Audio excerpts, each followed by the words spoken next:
Hello. Welcome. My name is Dr. Umbrage from FSPE and second generation Ravanis. Oh my gosh, it's Dr. Umbrage. That's me. Yes. But yeah, welcome. Today is Cosmic Counsel Part 2. Cerulean Lorelight, thank you so much for joining the Nayuta. Welcome on in. Hope you enjoy. Also, Crab, thank you so much for the one gifted. Thank you so much for the gifted pog. Thank you. But yeah, if you don't know what Cosmic Counsel is, it is a little advice corner from yours truly, Nayuta or Dr. Umbrage. Yes. We still have like around 100 something submissions, so we're definitely not going to go over all of them. I don't even know how much we can go over them. I think last time we went over like 30 to 40 maybe, and that took like 2.5 hours or something. So let's see. I am doing good. I'm finally catching up on sleep. I'm trying to sleep a little bit more, but I also do have I actually have a lot of things to do outside of streaming too, so it's been a little bit busy, but yes, we're doing good. Nayuan is doing better. I'm assuming he's doing better. It looks like he's doing better, so I'm glad. I don't think I need to take him to the vet because it seems like he's doing okay. You know.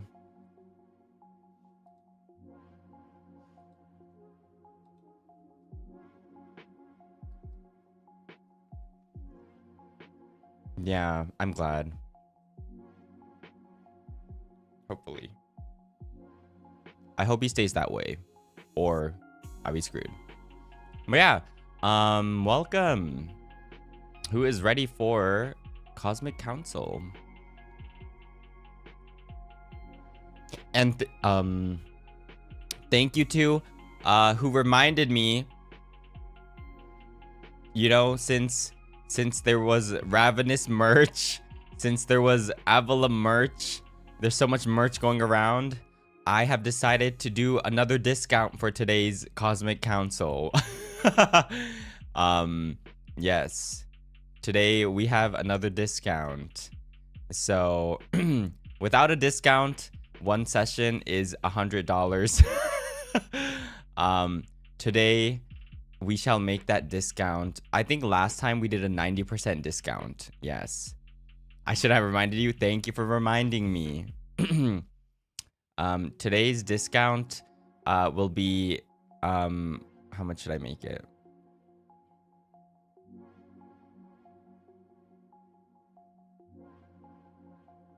No skipping ads. Today's discount will be since merch is here too. Yeah, let's make it a 95% off discount. 95% discount. Yes, I'm blessing you guys.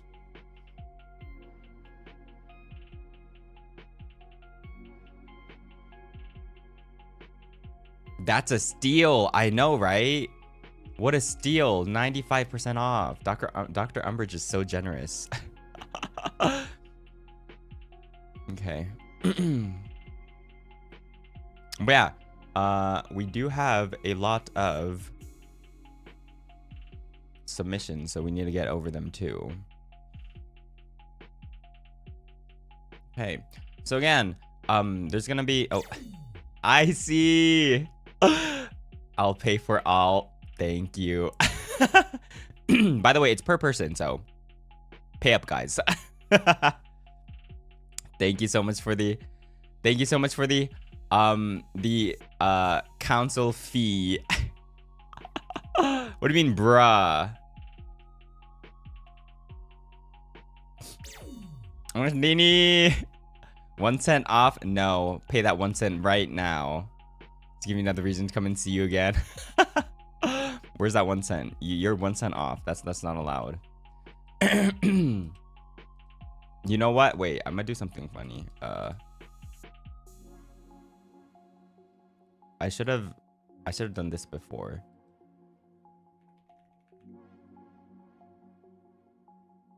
Okay. No, Sua. Oh my. Wait, bruh. I was gonna do something funny. Oh my gosh, your first. Wait. Now I feel bad to. Wait, that is literally covering everyone. I'm not gonna lie. Wait 1 second. Frick, now I can't do this. Oh, wait, you know what? I'll still do this for the fun. You know, I'll just make it 5 then. Okay, I'm just doing like this. Okay.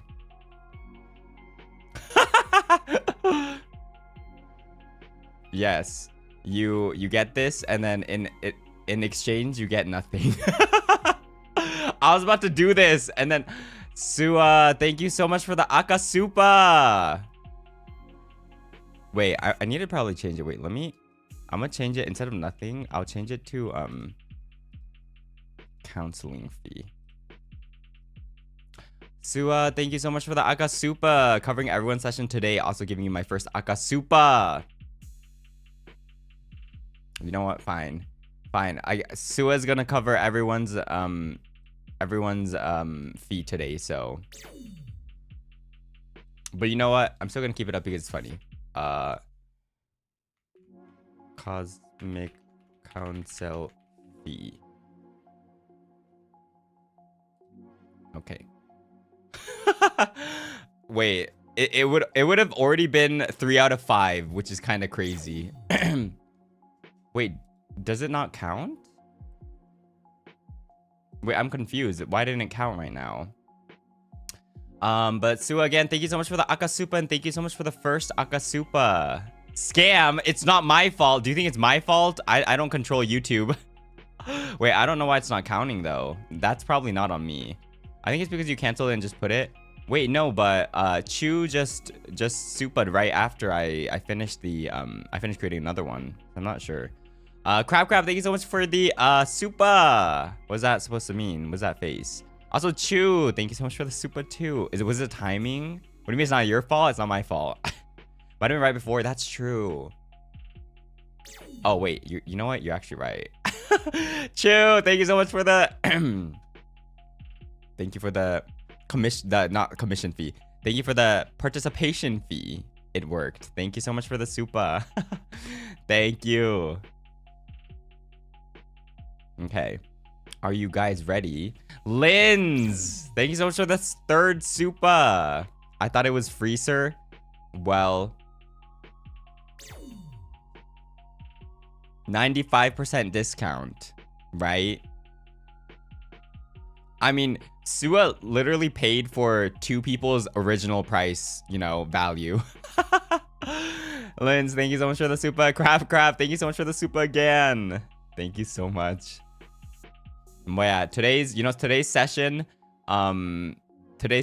Sua paid for everyone's fee.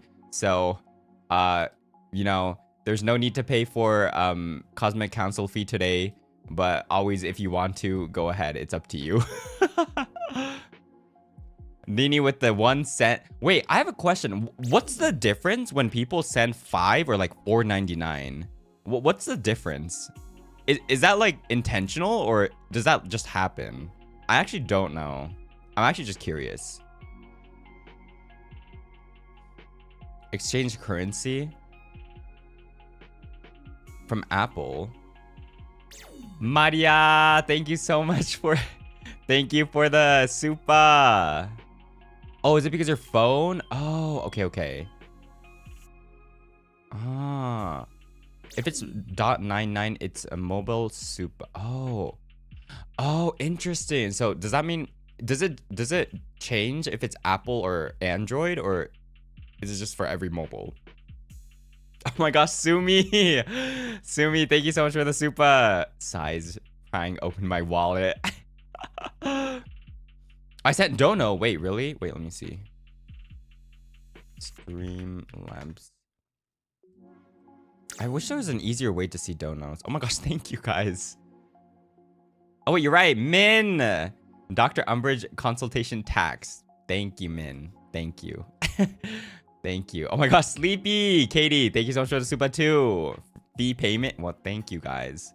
Wait, now Sua's gonna be like, what the frick? I freaking paid for everyone, and everyone paying anyways. What I pay for? Sua's gonna be pissed, guys. Okay. But thank you again. I appreciate it. Thank you. Thank you, guys.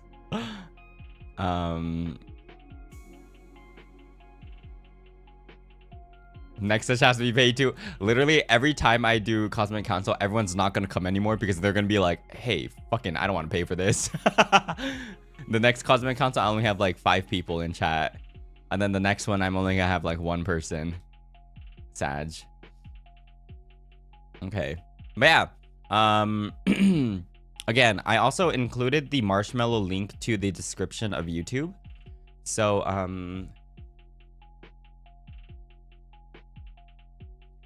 yeah. Marshmallow link is going to be in description if you want to send anything. I won't be able to go through it most likely. But yeah.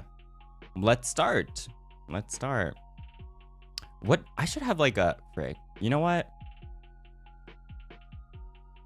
I might try to convince Mane-san for me to commission a room specifically for Cosmic Council. If I do want to continue. But there's one thing that I'm wondering. Christy, thank you so much for the super. Hey, I want to join too. Welcome. Welcome. I appreciate it. Thank you.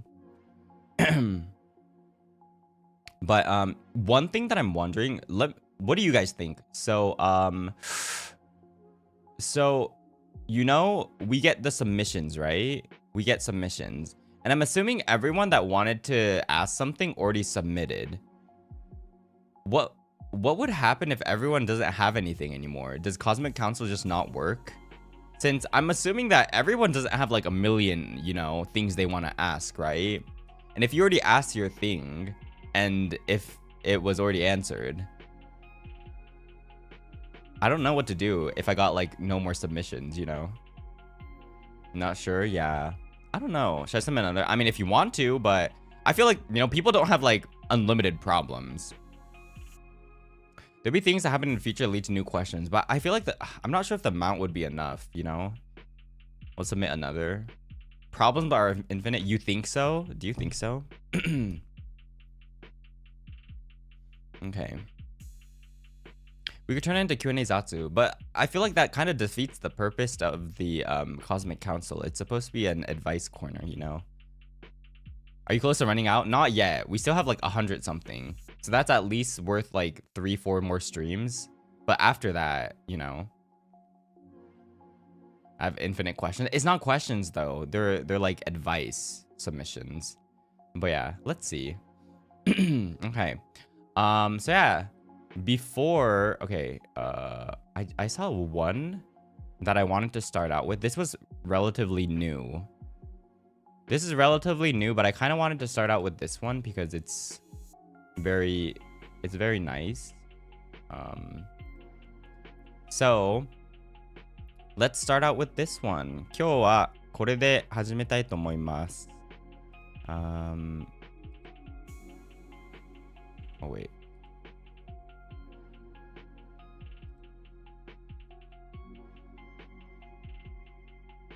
Where'd it go?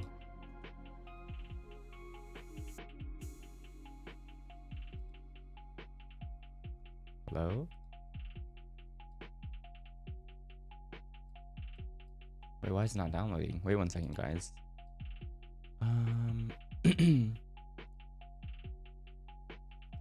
That's true. We can deal with it when the time comes. But for some reason, this is not downloading. Let me see. Why is this not downloading?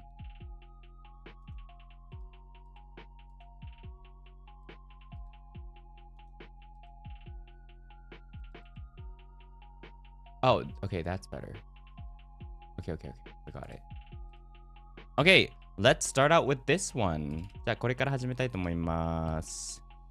Our first submission. Let me put this here. Put this here. Put this here. Okay. Ta-dang. Hi, Dr. Umbridge. This is me who needed your alien luck for interview. I just wanted to say big thanks. Thank you so much to you and fellow Nebulas who give me courage and luck. Now I got my second job. I love you, Dr. Umbridge and Nebulas. P.S. Sorry for my bad writing, ESL. No worries. Congrats, guys. We got... This is something to celebrate. I think I remember someone was saying they were gonna have their job interview or something last time. Let's go! I'm happy for you. So yeah, I saw this submission like relatively new and I was like, I kind of want to go through this first, you know? It's incredible, it is. Congratulations, Anonymous. And good luck with your second job, I hope you like it. Well, even if you don't like it, you know? There's a lot of people that don't like their jobs. So I hope you find something that you do like. But until then, I'm happy that you have something stable. You know? Cosmic Counsel works. Yeah. Ha ha ha ha ha. But yeah, congrats. Okay. Let me go through the other ones now. Shirley, thank you so much for the super. 1ヶ月記念おめでとう。なゆたを誇りに思い、もしかし、なゆちゃん、なゆにとか呼んでいい？ちゃん付けは、多分これ前も話したんですが、ちゃん付けは、なんか個人的に近い人が呼ぶものかなって若干思うので、一旦 NG でいきます。そうですね。どうしましょう。まあ、他はお任せします。はい、ありがとうございます。Okay, but yeah, let me go through the other ones. So yeah, now I'll just go through the other ones like normal. Okay, let me place out here. Okay.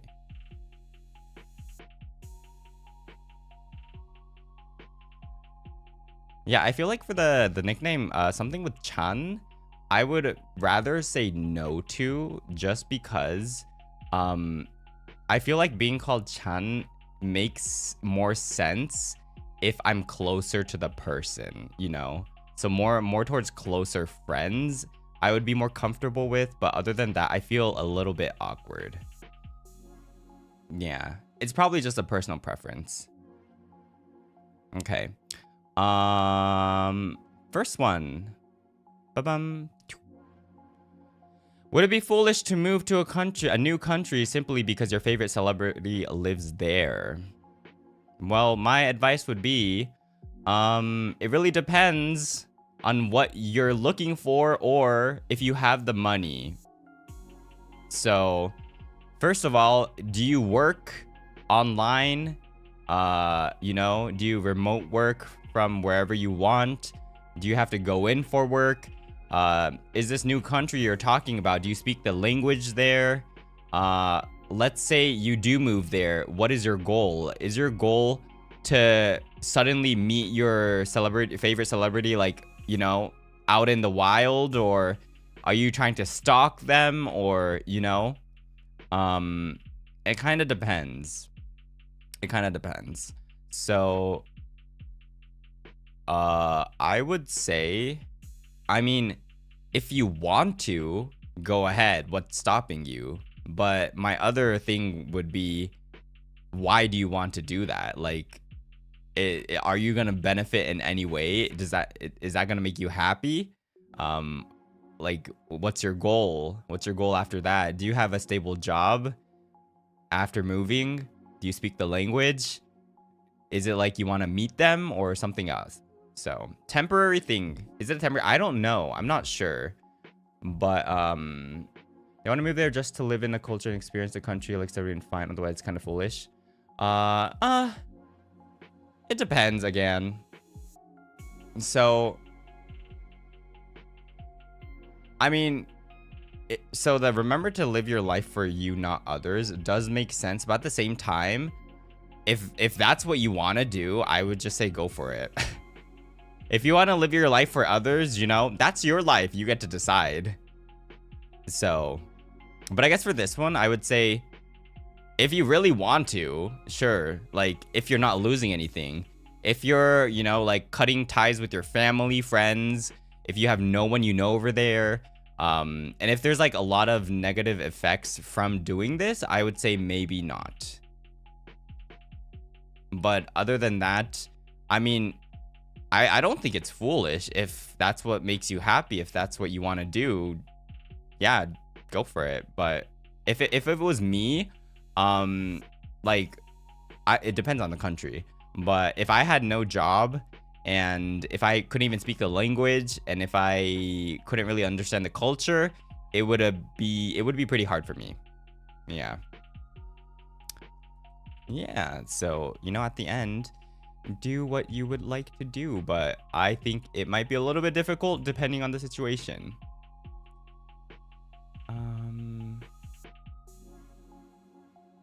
Okay.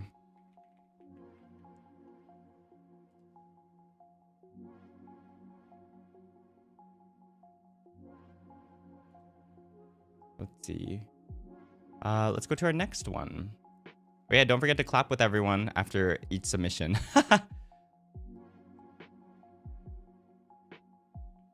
Okay, let's go to the next one. Ta-dam. Hi, Nayuta. Lend me your thoughts. How would you get out of a stagnant place in life? If you've lost passion for something you love and have a hard time enjoying games and hobbies like you used to, how would you go about changing that? Let's see. Be fun. Thank you so much for super. I'm sick, so I can't stay for long. Have fun, everyone. I hope you feel better. Take care. Take care. Rest well. Okay.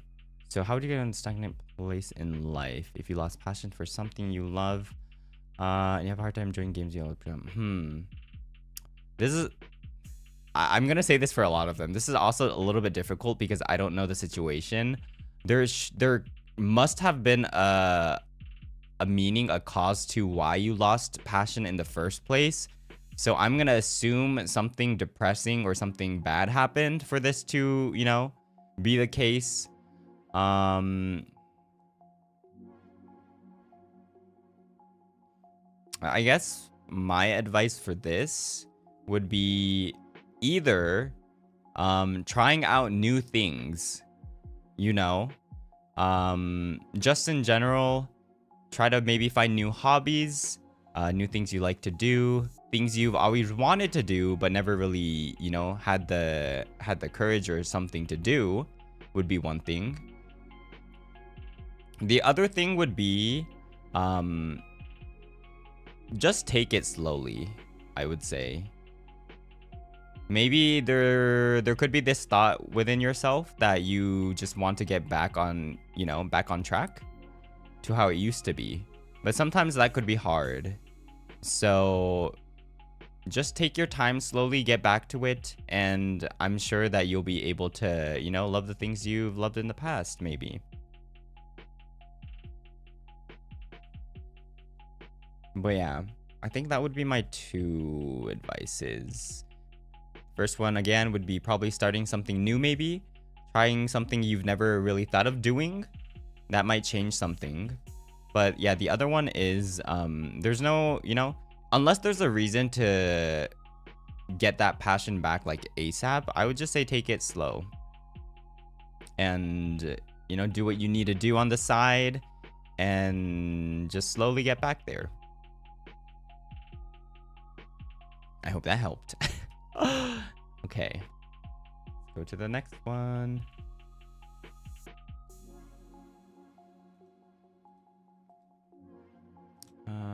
Okay.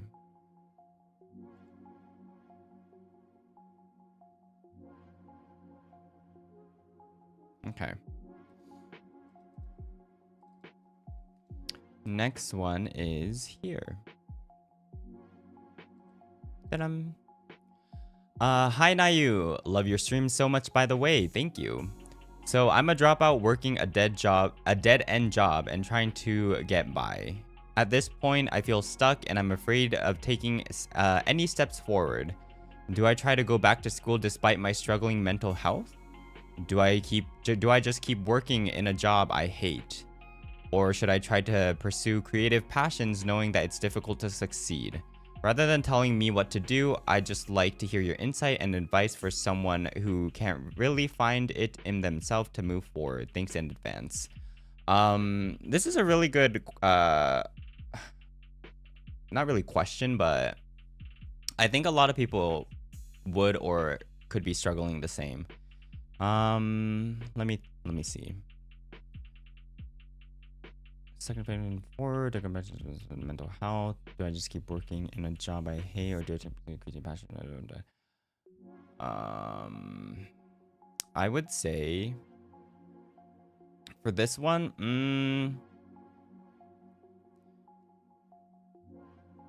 I would say I'm not gonna give you the easy route. I'm gonna give you the most realistic route that I would probably do too. So first of all, I would ask you if going to school will benefit you in any way. So depending on the country, it's hard to get certain jobs if you don't have a, let's say, if you haven't graduated uni or, you know, something else, right? So the first question would be, would you benefit by going to school again? Like, would it actually help you? Because depending on the country, again, there's some countries that don't really require being graduated, right? So that'd be my first question.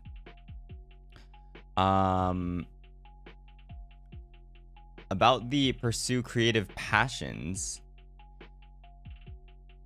Okay, wait, let me think about this. Okay, so my advice would be, you kind of make it sound like every option needs to be like, how would you say this? Wait, let me think. You kind of make it sound like you have to choose one option out of these. What I would say is, you know, if you want to go back to school, right? It's gonna be hard, and I don't know if it would be possible, but keep your current job while doing something else. So this also can apply to the pursue creative passions, but you can also, you know, have your current job while trying to do something new. And, you know, if it does pop up, if it does succeed, you can quit your current job, right? I think it's a little bit risky to quit something that is keeping you alive in a way, and risking it on something that may succeed or may not succeed.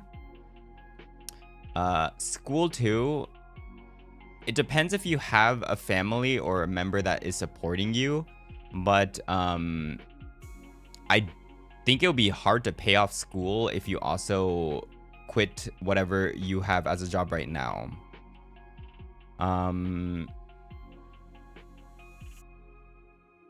So I would say, if you really want to make a change in your life,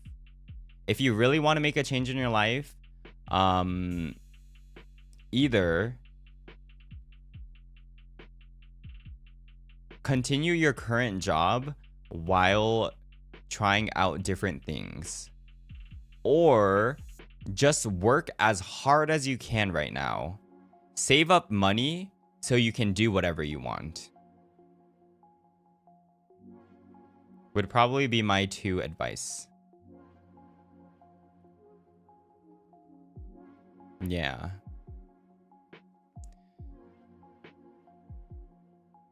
It may be really tough, but it's up to you if you really want to make that change, you know? So at the end, it's probably a decision that you need to make.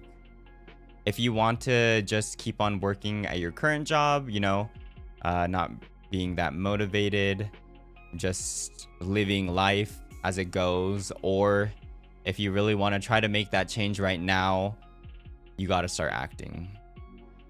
But yeah, I hope whatever you decide on doing, it goes well. Again, it's probably not going to be tough, but it may be worth it at the end. I'm hoping it goes well. Good luck. Okay. On to the next one.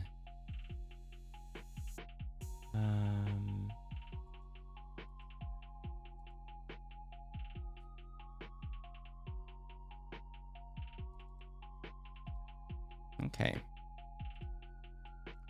We have our next one right here. It's kind of long. Hey, Mr. Nayuta Umbrage. No, I'm Dr. Umbrage. Do you think I will ever get a chance to love again? No. I'm joking. You see, I'm someone who commits a lot in a relationship, and when I do love someone, I love them deeply. I show my love to them in an old-fashioned way, like writing letters, handmade paper flowers, and all that. It might seem pointless to some people, but to me, I just like seeing people keep the things I've made while thinking of them.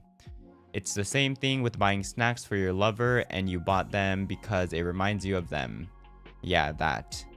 I once had a relationship with a guy, but we broke up after 3 days because he dated me out of pity, which is quite egotistic of him, and I cried for hours. Since then, I started ignoring my own feelings and was just oblivious whenever I see someone being interested in me. I would like to know your ways, Mr. Nayuta Umbrage. You mean Dr. Umbrage. So I'm assuming your love language is gift giving. Most likely, based off what you said. Well, first of all, do you think I will ever get a chance to love again? Yes. Yes, only if you allow it. Because based off of what I can read here, you are the one that is stopping you from, you know, loving again. So, from what I can read from this message, it's you that is stopping yourself. So, it depends if you want to change your mindset. If you can, yes, you can love again. If not, I don't know. So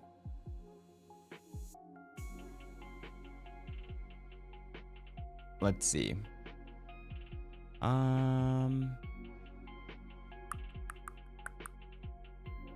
So this is just a genuine question. I'm trying to see the base of this message, the baseline of this message.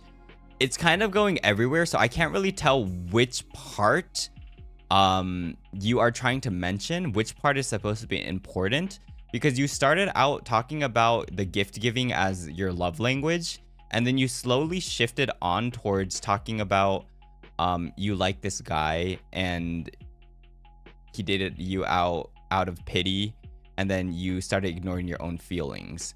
So I'm a little bit confused on which point was supposed to be the more important point in this message, because it's kind of like two different subjects combined together.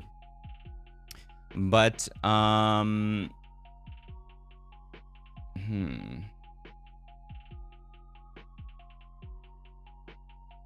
my question is, why did you start ignoring your own feelings after that relationship?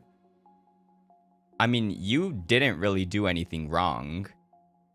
It just didn't work out with the other guy, right? I know it sucks. Probably it sucked for a while after that happened, after he told you that. But you know, try to think it from both sides. So it might not be all bad from their side too. I like to, you know, if anything is really bad, I like to try to think of it from both sides.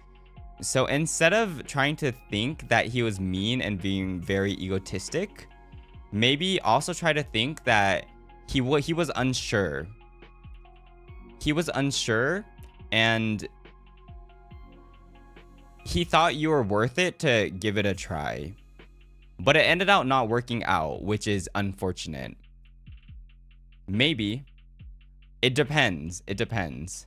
That might just be me saying something nice about the, the other person. But it could be true. He could have tried. Maybe. It depends on how long you guys known each other. And if it was like, I don't know. So yeah, it would depend on that too. But yeah, exactly, he could have seen potential. So you don't really know if it was all bad on his side too. And I'm not 100% sure why you started ignoring your own feelings after that. Because,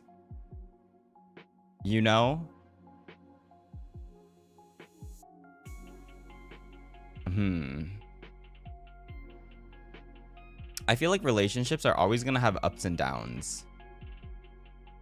So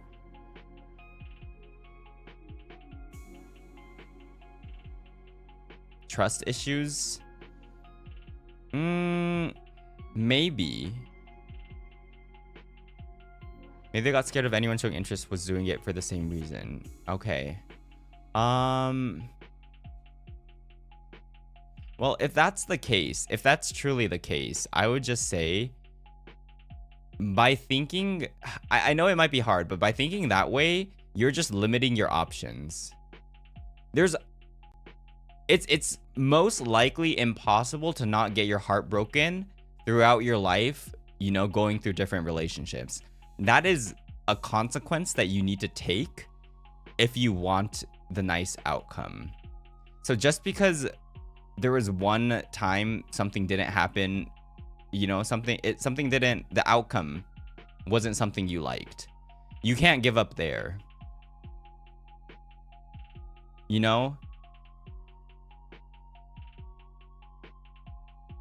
just have to keep on going. You keep on going, and then I hope one day it would be worth it. You would find the right person. Until then, there might be a lot of crappy people out there. But I think it would be worth it once you find the right person. So, again, maybe just keep your expectations low. Try to... I see that you mentioned that when you get into someone, you get into them deep. And I understand that. But maybe try to keep your expectations a little bit lower until you're sure that the other person likes you too. So that's something that you can try to change on your end. So it's not something impossible for that from their end, right? So maybe that's something you could try working on.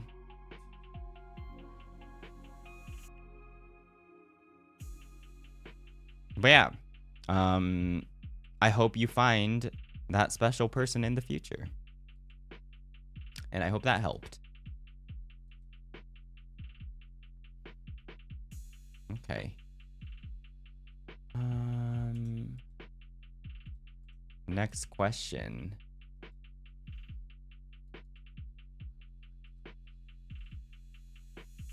Is... Ta-da! I want to be a VTuber, but I'm not sure if I should try as an indie or going through an audition with a company. This is a valid question. I feel like this is not really life advice, but I guess it is. I mean, I guess it's advice. Yeah, I guess it's advice. Well, I would say,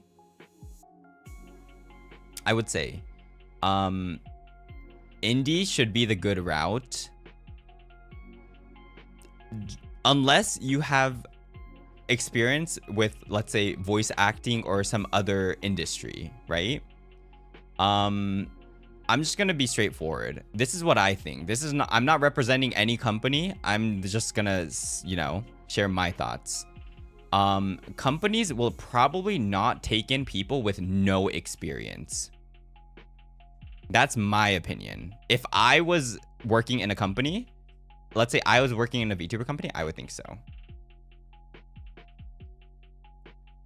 FSP watching, imagine. Maybe. But just think about it. If you want to audition throughout a company, right? And then there's like, guys, can you wait 1 second? Nayuan is giving me attention right now, and I'm kind of worried that something like yesterday would happen. I'm gonna be right back.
Hi, I'm back. I just put Nayuan in his crate for a second. I'm gonna monitor him. But yeah, back to the question. So I would say most likely, so think of it from the company side. If you have the same skill set as another person, and if one person has experience of being a VTuber, and if the other person didn't, I think it's pretty clear on which person the company would choose. So there's no disadvantage of trying out being an indie before joining a company. And also, being an indie and being a corporate VTuber are very different in many ways. The amount of freedom you have is very different too. So you also need to ask yourself, what do I like to do? Do I like not going by the rules, doing whatever I want?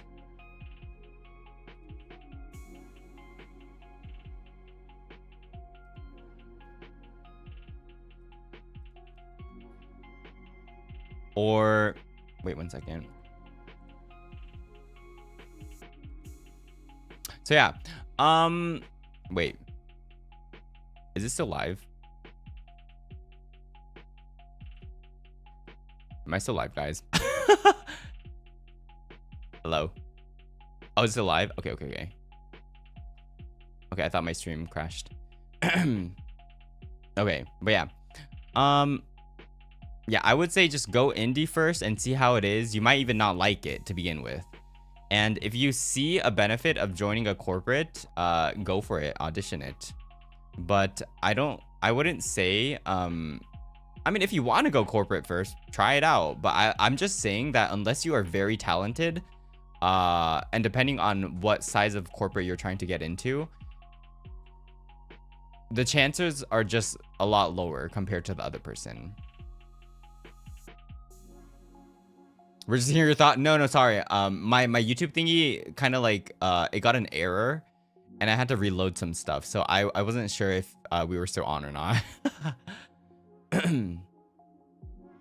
But yeah. Wait 1 second.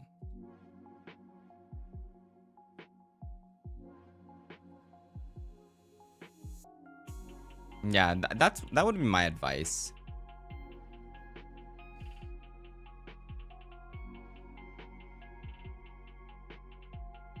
I mean, you can start as an indie and also audition to companies at the same time.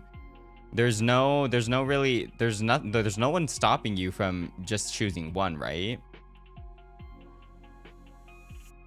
So yeah, I would say if you've never streamed or VTubed before, it's always good to try to test it out, see if you really like it or not.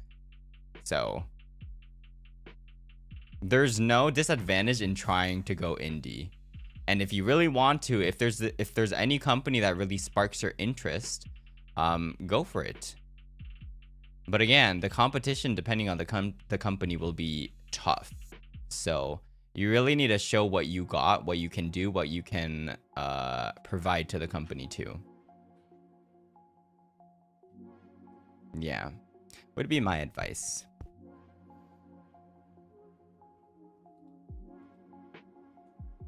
Okay. Let's go to the next one.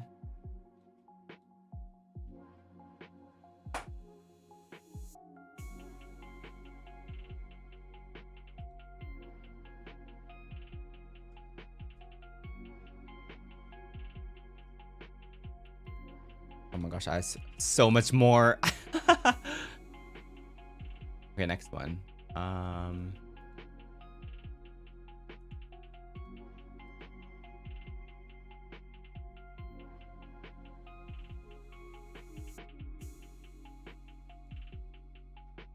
Okay. Okay. So here's the next one.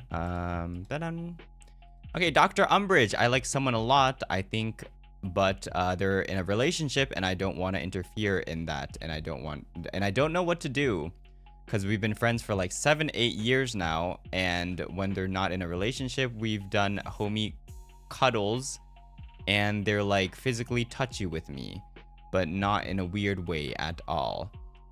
And it's calming and sweet and I don't know what to do. Dr. Umbrage, do you know what I could do? Insanely confused. First of all, you've done homie cuddles. Does that mean... So I feel like some relationship advices depend if this is a heterosexual relationship or if this is a homosexual relationship. I feel like my advice would change depending on that too. And if you say homie cuddles, I'm assuming it's a homosexual relationship. I'm not sure. I'm assuming, because I can't really think of a situation where you would say homie cuddles in a heterosexual relationship. So, first of all, yes, please don't interfere with a different relationship would be my first advice.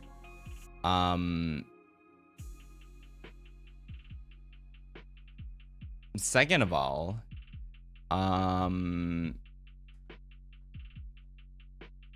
did you not do anything when they weren't in a relationship? You said that they were, you know, physically touchy with you.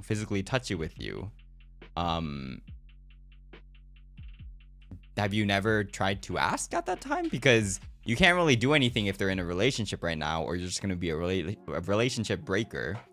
But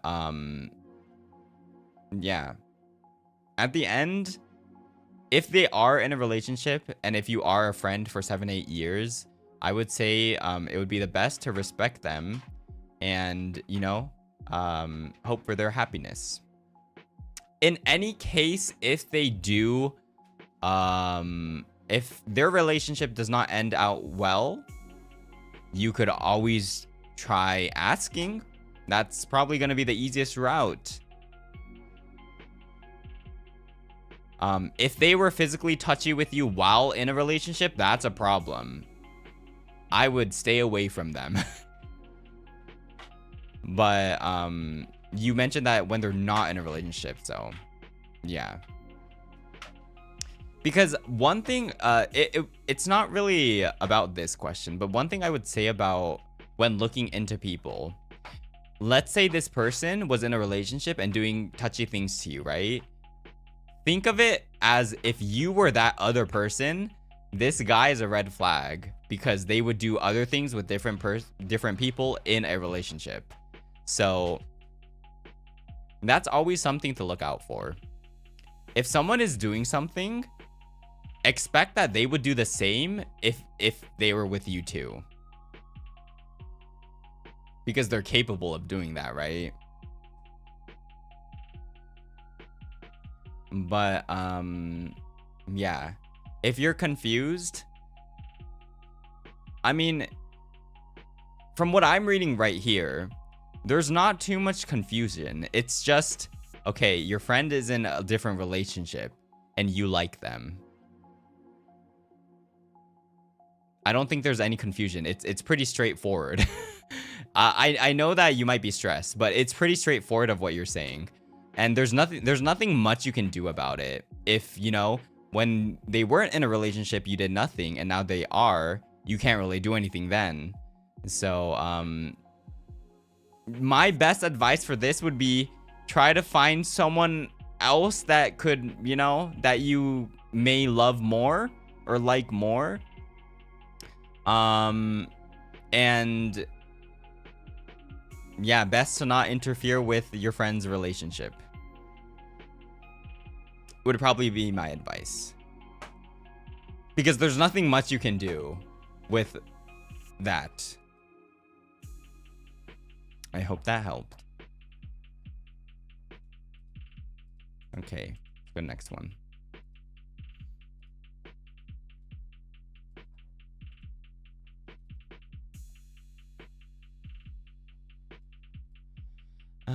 Okay.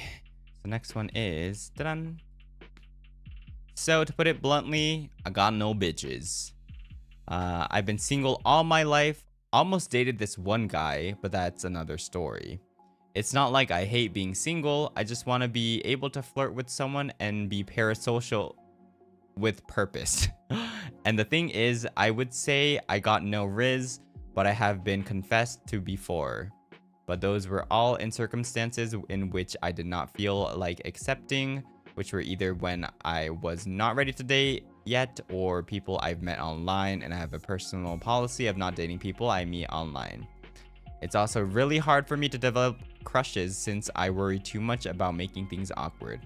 Any tips for in real life riz, even though I have no specific person to direct it to?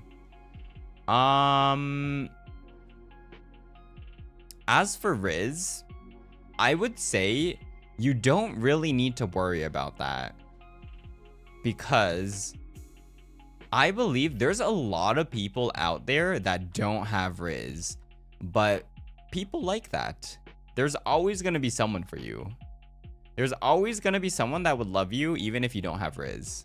So if you really do want to like up your game, sure, you can try to get better at rizzing, but there probably is a lot of people that would like you and love you for who you are too.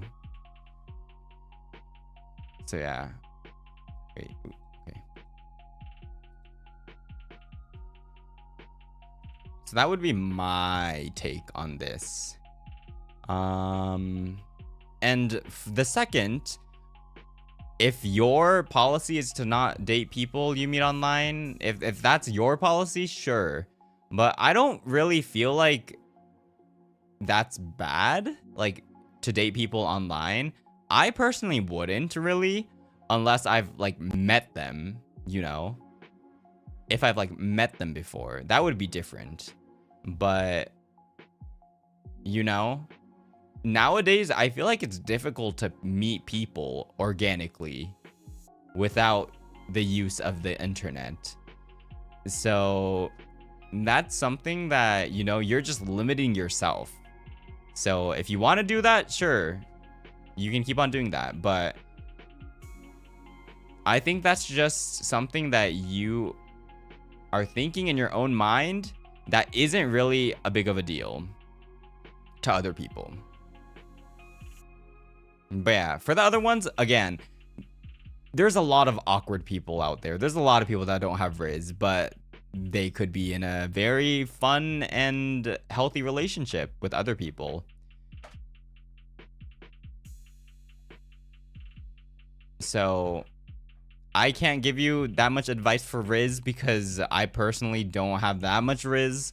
But yeah, I would just say be you, and you can probably find someone. Good luck.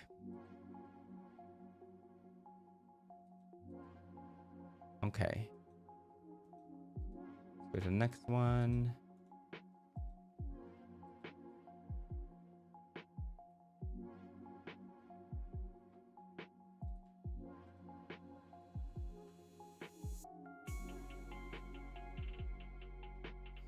Okay, next one. Ta-dam. I've been jobless ever since I graduated college. It's been hard, and every day I feel guilty that I can't support my family with the finances. Is it just a matter of me being too picky or having no work experience at all? Thank you for listening. Did I go through this question last time? I feel like I went through a similar question. I'm not sure.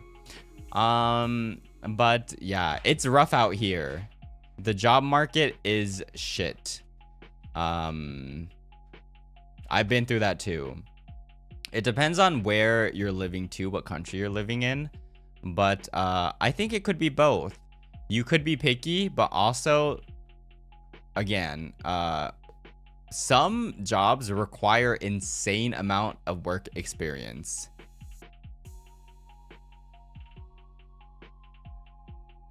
But at the same time, technically, you don't need the amount of work experience they post if you can show them something similar. I know a lot of people that haven't qualified whatever their post said, but still got the job. So that is what they want, but that is not 100% what they're looking for. But at the same time, you can't be picky if you really want to get a job. There has to be some sacrifices. You have to start somewhere. And once you start somewhere, you get more experience that you can build up in the future. So, yeah, I would say the first thing you can do is just apply to whatever you can and just don't be picky, even if it's something that you don't want to do. If you really want to get a job and support your family, and if you feel guilty about that, I think you should do that.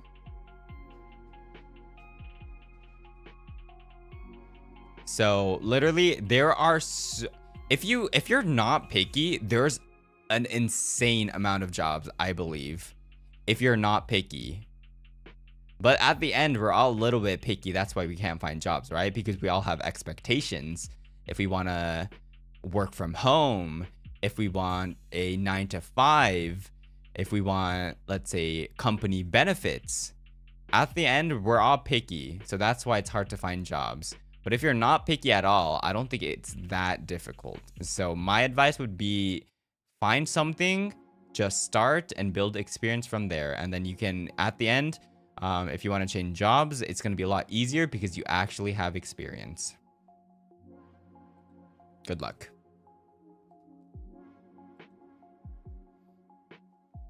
Okay.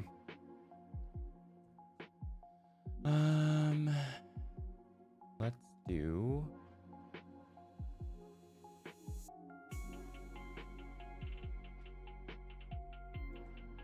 this one.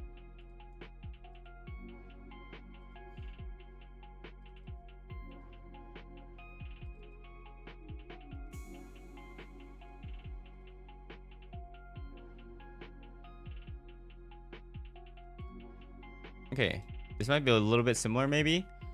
Hello. I've been stuck for a while on what I wanted to do career-wise. There's something I wanted to do since I was young, but I feel like I've hit a point where I'm having issues motivating myself to take the next step. That's valid. I feel like a lot of people would think the same.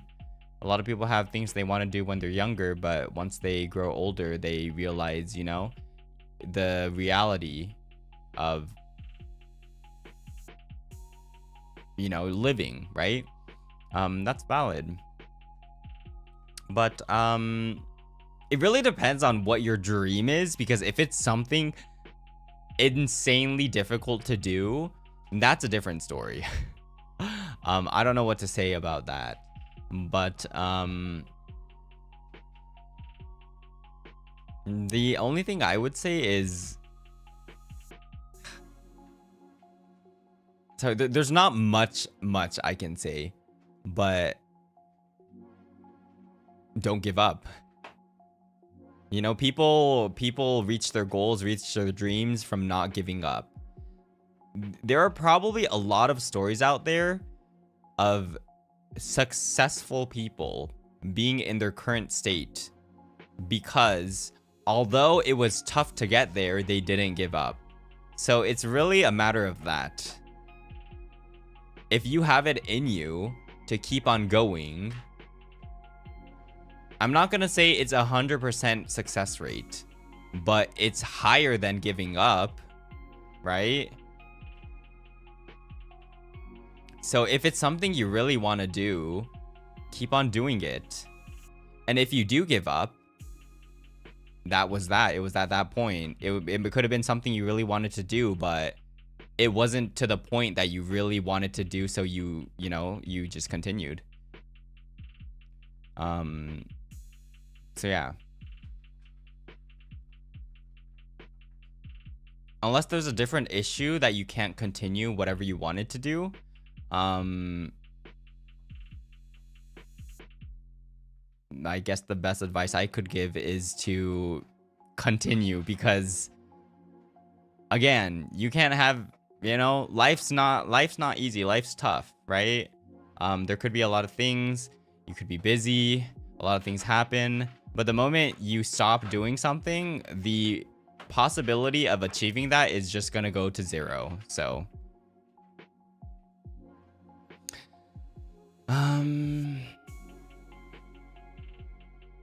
it might be tough, but I believe you got this. I believe you got this. Just keep on working hard like you always do.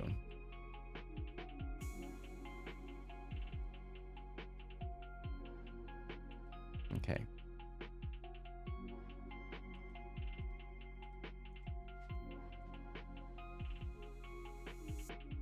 Okay.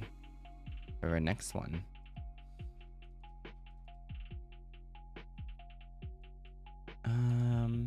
Next one is... Ta-da! How did you deal with overwhelming schoolwork and tight deadlines? I have about 10 assignments to finish until mid-January, and I'm scared of the amount of work I have to do. So I understand this. I understand. When you have a lot of deadlines, I get very stressed out.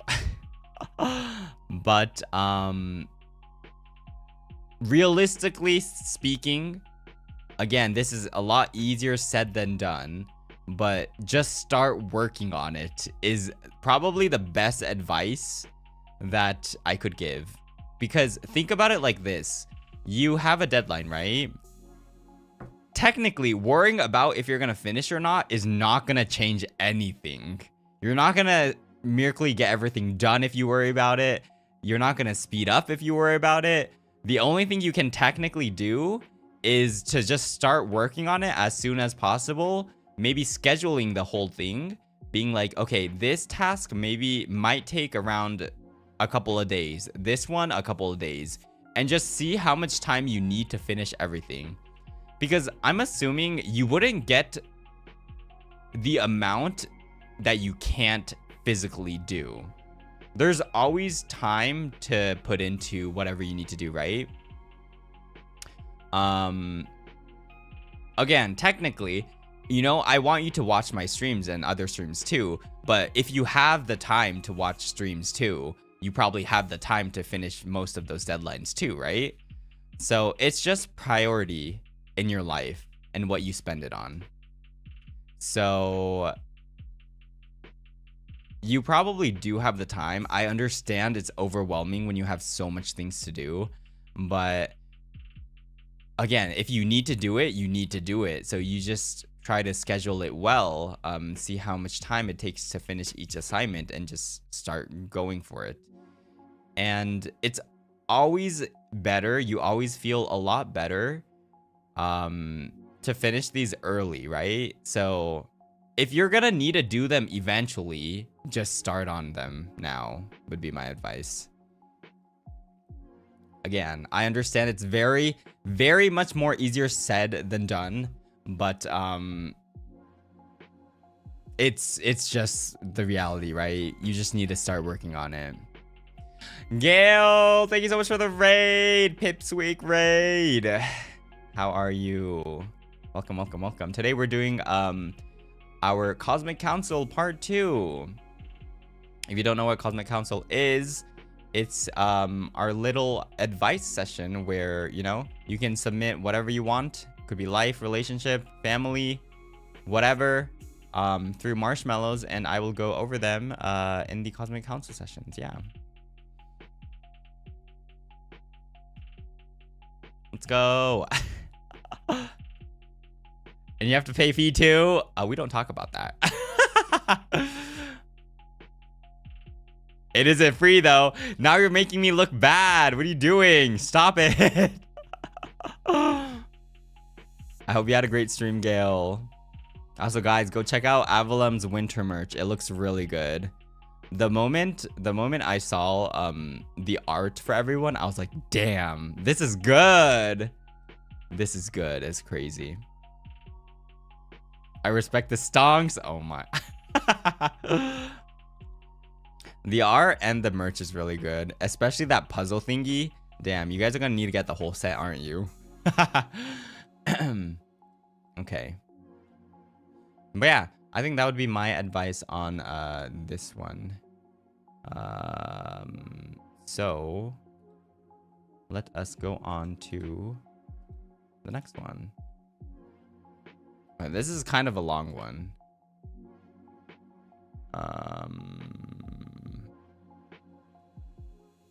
Okay. The puzzle was good marketing. True. True, true, true.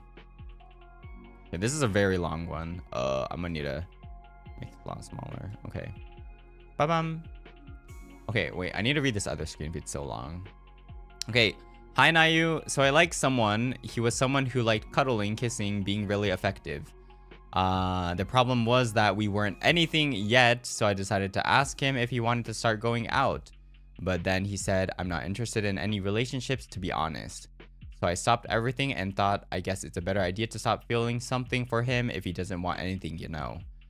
But the moment I started doing that, he asked me why am I not letting him be clingy, and I said because we are nothing but friends.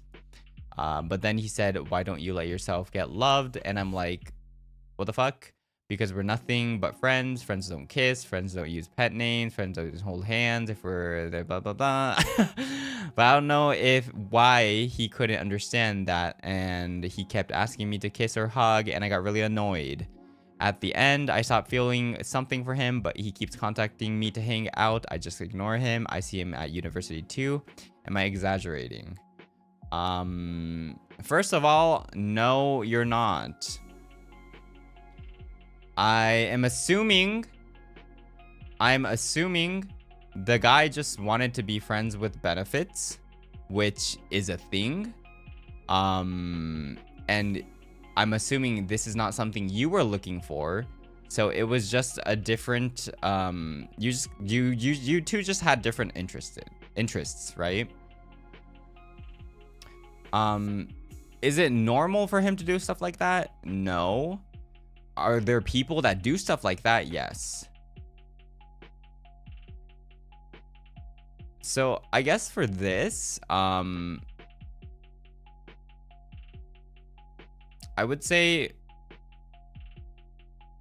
it's a good thing that you stepped back, because I'm assuming this guy didn't want to be in a relationship, you know, like he said it too. They didn't want to be in a relationship, but they just wanted the other perks, right? And I'm assuming you wanted to be in a relationship if they wanted to too. So I'm not really sure where the advice part would be in this. This sounds more like of a statement to me. I'm not gonna lie. I guess the only question is, am I exaggerating? My answer would be no. It's just you two wanted different things. So I think you ended it well, would be my take. So you just cutting ties from him was probably the best thing you could have done.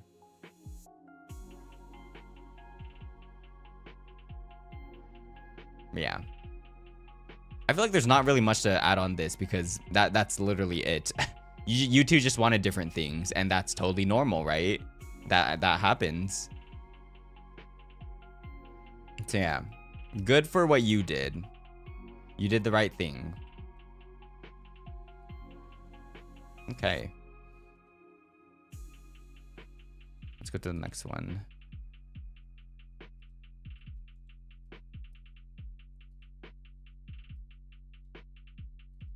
Okay. Yeah, it just didn't work out. And it's, you know, it happens. It happens again. Relationships always don't work out, right? There could be good things, there could be things that don't work out, and it's totally normal. But it's I feel like it's all worth it once you find the right person, right? The next one. Ta-dam. Hello, Nayu. Since I'm being unemployed for some times, work hunt so hard. I can't support my VTuber Oshis for super chat or members, and it makes me sad. Am I being too dramatic? No, I don't think you're being dramatic. It really depends on what you think support is. There's a lot of ways to support, you know, I guess let's say your Oshi or your favorite streamers. And I think by reading your message, your mindset is more towards monetary support, which is okay to think because that's, you know, that's valid. I don't think no one in the world is, you know, will be not happy by getting monetary support, right? That's a fact. But at the same time, it's okay if you can't do so because, you know, super chat memberships is something beyond, right?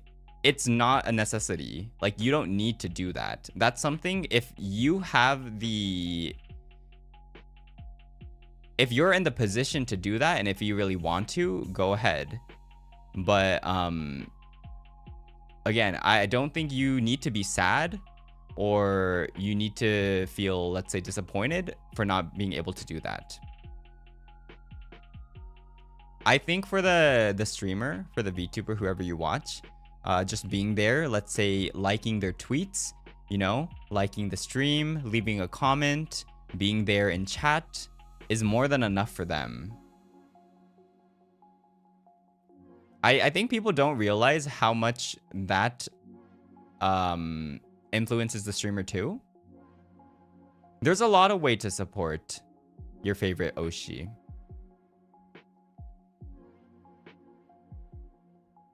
And I guess monetary support is the most comprehensible.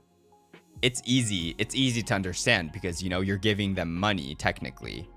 But I guess my point would be that's not the only way to support whoever you like.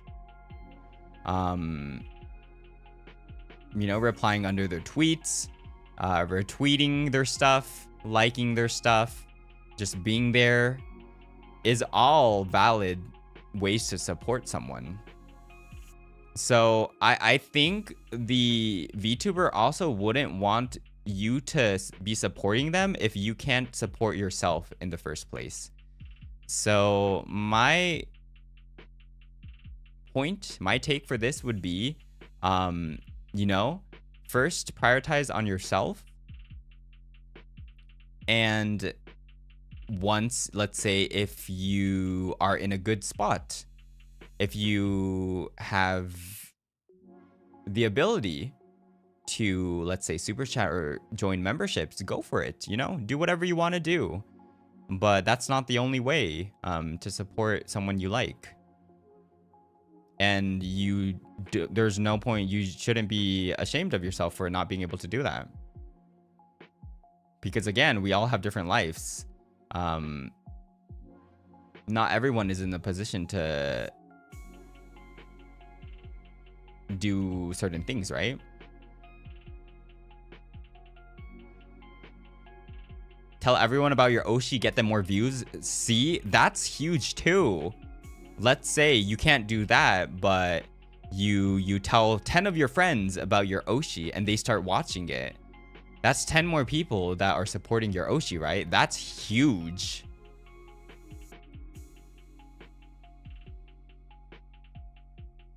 My friend got me into FSP. I'm sorry. But exactly. So don't be sad for not being able to support your Oshi in a monetary way. I think they would want you to prioritize on yourself first to begin with.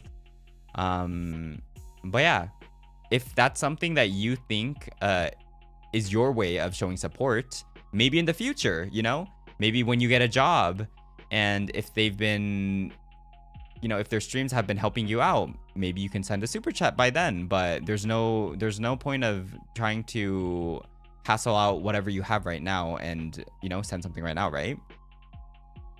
So yeah, at the end, do whatever you want to do. Again, you don't even need to tell your friends. You don't even need to send anything. You can just be watching. You can be a lurker too for anything. But that also counts. So yeah, don't sweat it. Okay.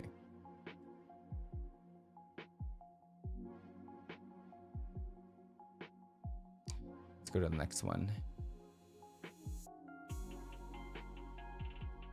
And again, even let's say if it's members, there are a lot of generous people that also gift memberships too, right? So you might be lucky and get a membership too.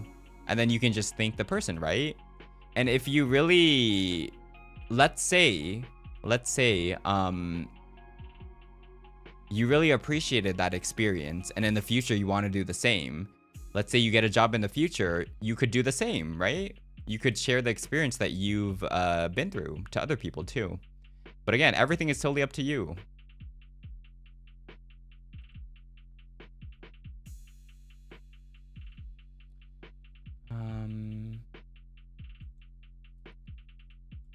Okay, let's go on to the next one.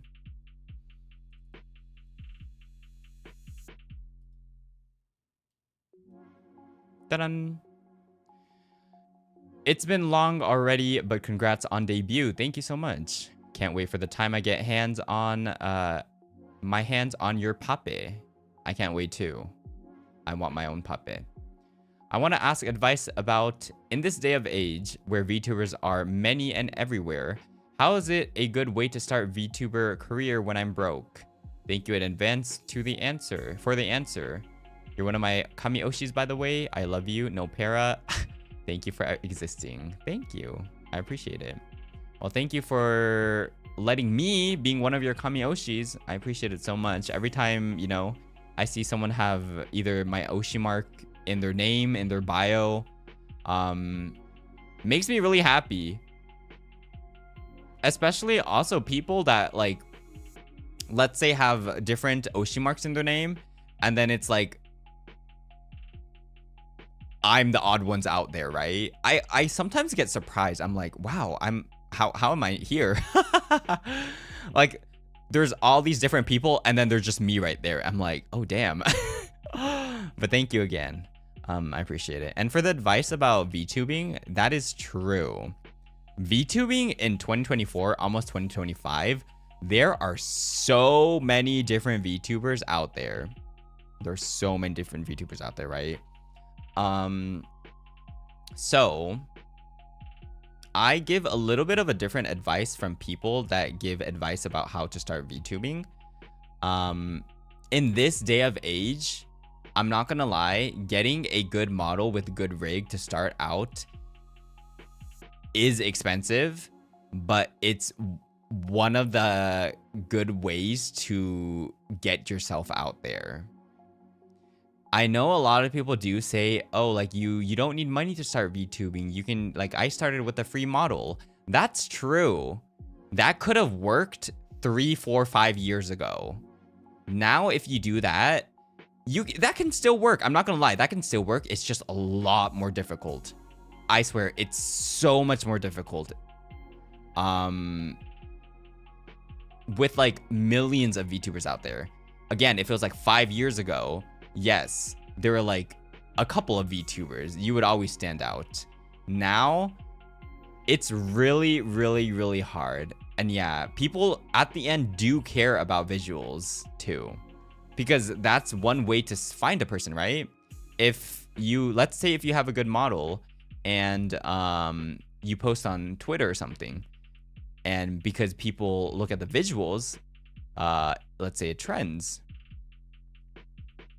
So there are still good ways to start VTubing without spending money. Is, first of all, I would say I do see by time to time very good models, very cheap. A lot of these would be pay to use models.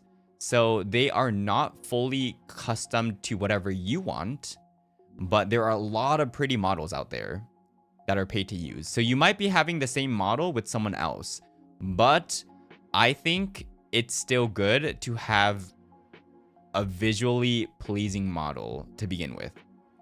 And then once you start to make a community, and maybe you can start to save up money, you can commission a fully custom model for yourself. But I do think visuals are very important. So my first advice would be, you don't need a lot of money to get a very good model. It's just gonna mainly be pay to use with other people having a similar or same model. Other than that, you don't need an amazing PC. So it also depends on what kind of skill set you have. Are you a gamer? Are you a yapper? Are you something else? So you need to find your strength, right? And you need to push that out. You need to be different from other people, or it would be hard for you. Again, think of it from the audience's perspective, right? Why would someone want to watch you? Why would someone want to watch me? I don't know. But you have to have a reason. There has to be a reason why someone would want to watch you, right? And you can also ask yourself, if I was a viewer, would I watch myself? Am I entertaining enough? So let's say you get a $5 to $10 pay to use model, right? That's very pretty. Let's say you are a very good yapper. You love zatsudans. You don't really need a good computer to do zatsudan. You just need a good enough of a computer to stream OBS, I would say. But yeah. And at the end, the most important part is to try it out and start. That would be the most important advice I would give. You know? Because at the end, you can't succeed, or you can't even do anything if you don't start. So you might start out and be like, oh, this actually isn't for me. And that's totally fine too. At least you know now, right? But you can also pop off and be like, oh my gosh, I love doing this. This is for me. Maybe I should put more money into this. Maybe I should save some money so I can get whatever, right? So it's kind of like that. But so yeah, to sum up the question, I would say appearance is important, but also what you can offer to the table is important too. So you need to stand out some way. So to stand out, there's appearance again, there could be voice, and there could be talent. So you need to determine which is your biggest selling point within the three and get yourself out there. Would probably be my advice for this. Okay.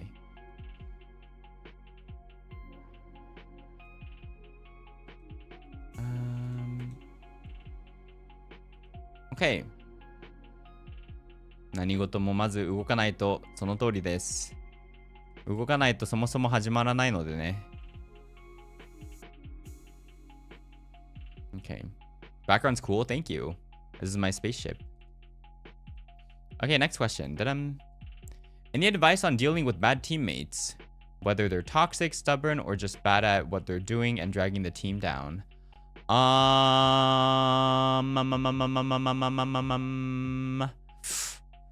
This is a little bit hard because I don't know the context of this. Are we talking about like bad teammates in like games, or are we talking about like in real life, like sport teams? Or I'm not sure on what teammates mean, because that also would change the outcome of whatever advice I give.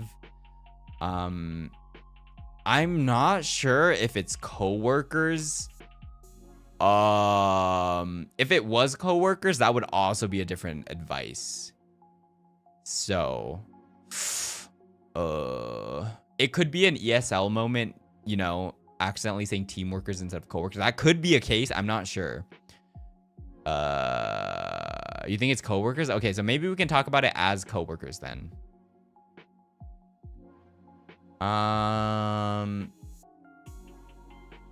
Whether they're toxic, stubborn, or just bad at what they're doing and dragging the team down. So so the thing is, toxic, stubborn, if it's something that you can shut down and you don't need to interfere with, you can just shut them down. But if they're doing something that affects the whole team, dragging them down, I don't think coworkers are a team, but it could be an ESL moment. I don't know. I'm not sure. Again, some questions are a lot easier if they're a little bit more specific, but you know, it is what it is.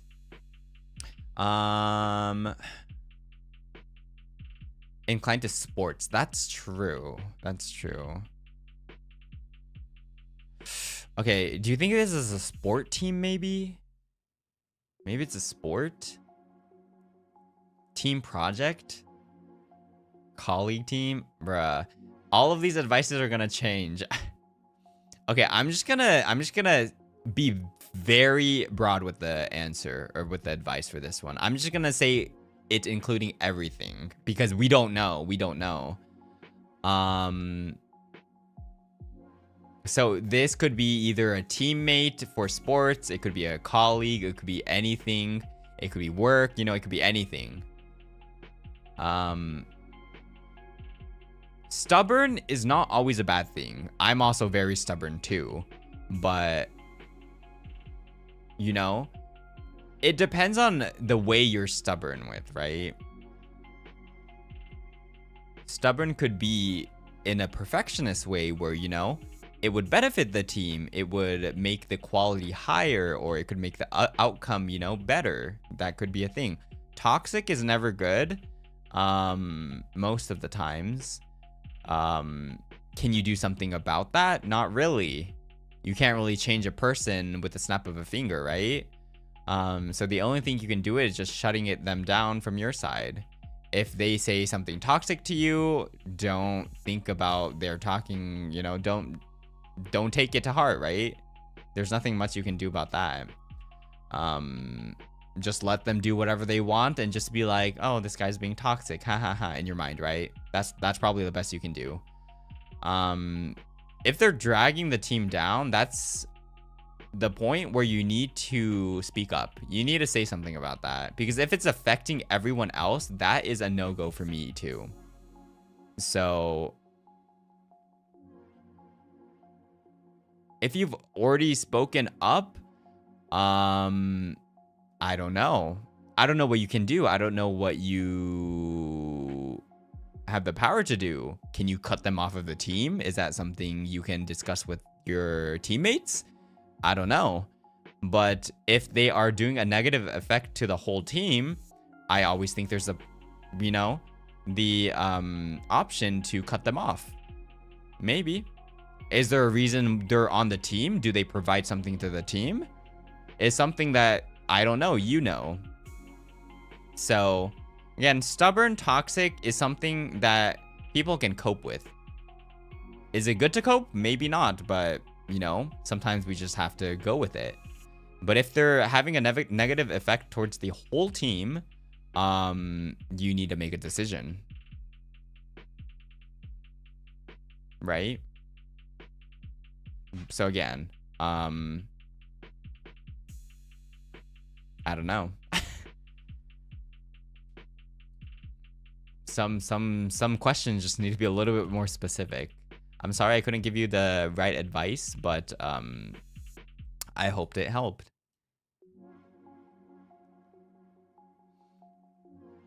Again, guys, we don't know what kind of team this is. This could literally just be a Valorant friend game team. Like, we don't know.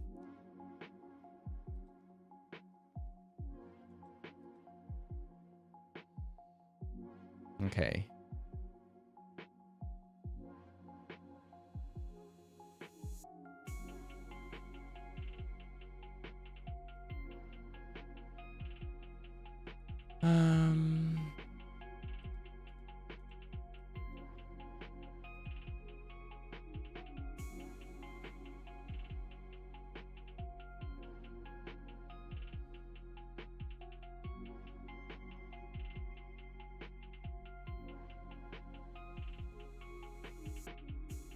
Okay, let me go to the next one.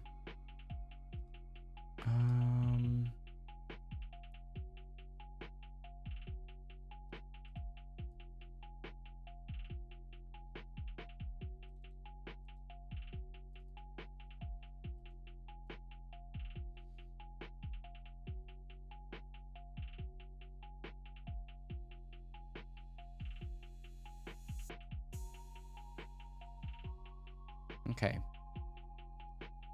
Sound too serious to be a Valorant? Yeah, it did. But you never know. You never know.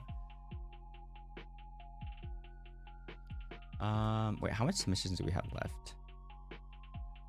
Wait, now we're back to 99. Damn, are we ever gonna finish this? Okay.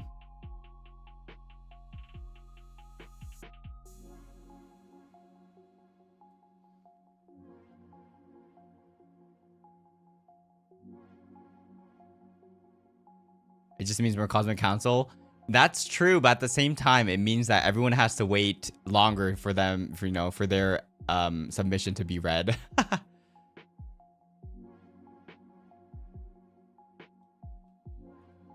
Okay. I think we can go through this one.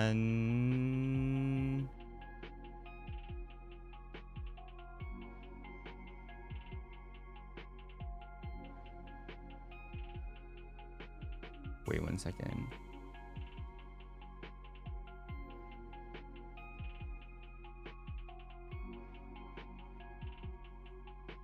Okay. You can also close submission. That's true, but it's always good to have enough submissions if we want to continue doing this, right?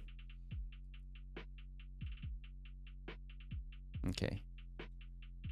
Wait, did I download this? Oh yeah, okay. Okay, Council President Nayu, I'm concerned about a lot of things. I tend to worry a lot, so I've learned to ignore everything and turn my brain off. Though what I can't turn off is worrying about my Oshis and the community. I'm worrying this council thing will become a den for trauma dumping. So I really hope you or one of the Money-sans look through the submissions before they come out on stream. I've seen fans taking the streamers' good intentions and abusing them to no end. Bringing their Oshi down and giving them bad rep. Stay safe. I appreciate the concern, but again, we're just gonna have to see, I guess, right? I don't know the things you've been through because you said that you've seen fans taking the streamers' good intentions and abusing them. I do not know for sure what you mean by that, but if that happens, I guess that's also on me, right? There's nothing much I can do about it. It's, again, a learning experience too, I guess. But I do look through the questions before I bring it up on stream. Is one thing. And again, if I'm able to help out people, I'm happy. But I guess I don't know to what extent you are worrying about. So I guess if that happens, we're going to have to deal with it at that point, right? Maybe there might be a situation where we might need to shut down Cosmic Counsel. But again, that's something that I can't control on my end. So we're just going to have to see. But in the meantime, if, you know, I'm helping people out, I guess that's the most I can do.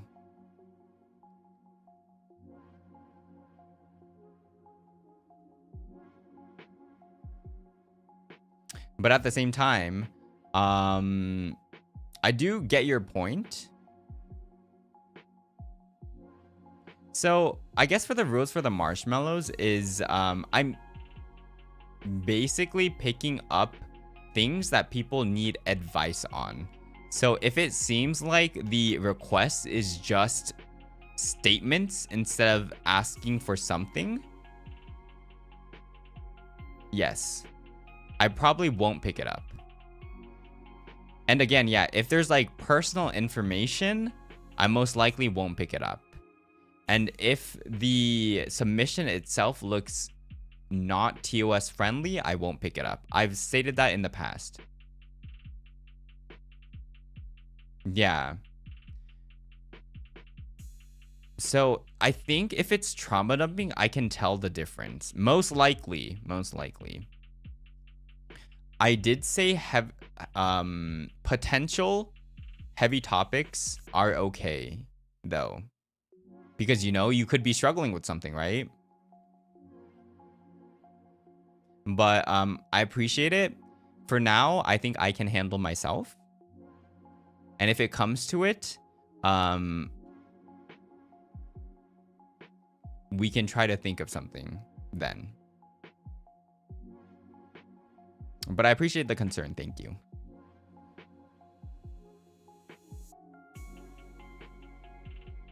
So again, I kind of was thinking whether or not to pick this up, because again, this isn't a submission. This is a statement. This is a this is one of the ones that aren't necessary to pick up, you know. So again, this is Cosmic Counsel. I'm here for you know, giving you advice. That was more just of a statement.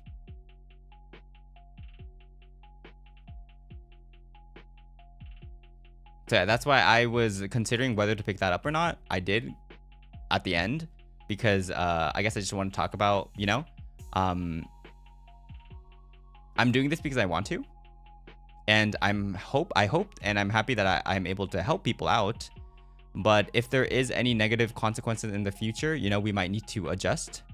But there's nothing we can control right now, right? So we just have to see. Hopefully nothing bad happens.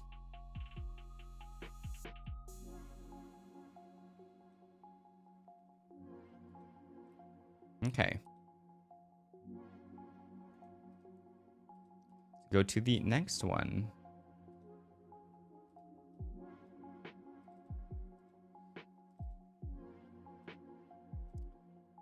Ta-da! Nayuta, I have a crush to someone for 9 years. That's crazy. Saw him with people not just once or twice. He's single again now. I don't have the courage to confess, but feels like if I got rejected now, I can finally really move on. But I still want to be friends with probably without awkwardness. What should I do? By the way, have a nice week, Nayuta. That's crazy. 9 years. 9 years is crazy. I don't know if I could live with that. Yeah.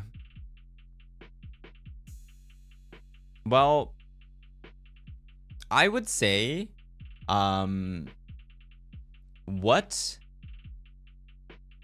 First of all, do you think you have a possibility, or is there a possibility that they like you back? Even the slightest amount. That would probably be my number one question, because I know for a fact that even if you're blind, maybe someone around you can help you out. There should be small hints if the other person has some sort of interest towards you or not. I'm assuming, right?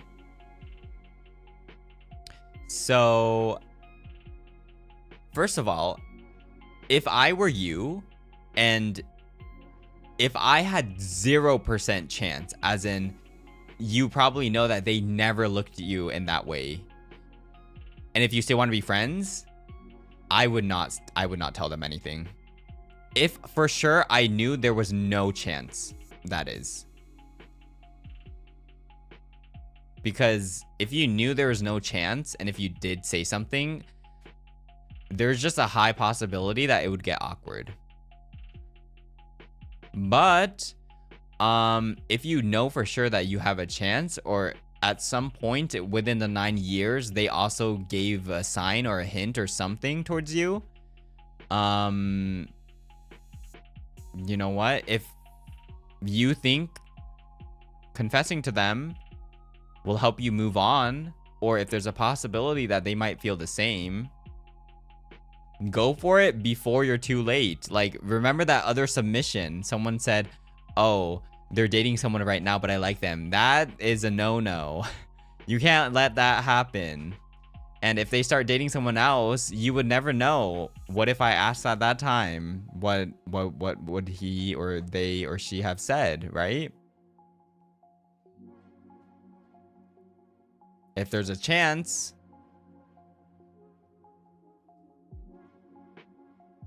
don't be a homewrecker. Exactly. Exactly. But yeah, I would say it really depends on the chances that you have. If you want to make sure, try hanging out with the other person and start giving small hints. Give him a hint and see their reaction. That's probably what I would do. Maybe I would probably start giving small hints, try to see their reaction, how they react to it, and see if I have a chance or not. If it seems like I do have a chance, I might, go up to them and ask. But if it seems like he's like really not interested at all, no chance at all, and you still want to be friends, I would probably not do anything. It sucks, but it really depends on what the outcome you want is too. Would probably be my advice, yeah.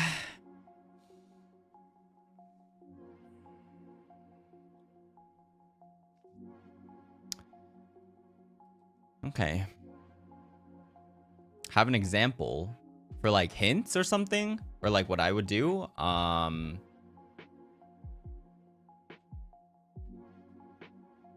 Maybe let's say you're with them, compliment them and see their reactions. If they are comfortable, don't be too touchy, but you can try testing out being a little bit touchy and see their reactions. There's a lot of things you can do. And it doesn't need to be sus in any way, but you can probably tell their intentions with those small hints that they give, whether they're interested or not. Okay. Yeah. Thank you for the submission.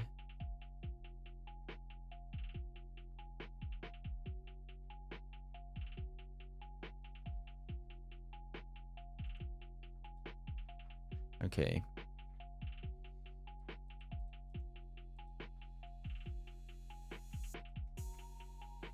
Next one.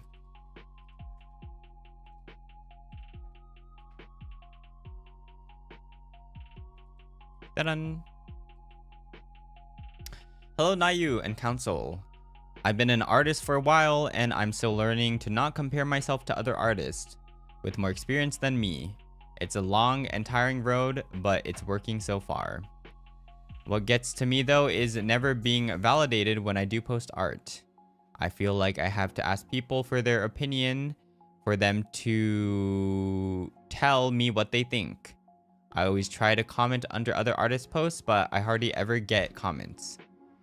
I really would like to know that people like... I would really like to know that people like it and it's not a pity like or retweet, as I'm still growing into my artist skin and developing my art style. What should I do? I think this is a mindset thing. So I guess for now, it looks like you want validation from others. Because for some people, they just want to post art and they just want to share it, right? But it looks like you are trying to get feedback from others, or you want some sort of outcome with your art, which is understandable, but at the same time, an excessive amount is probably unhealthy too. And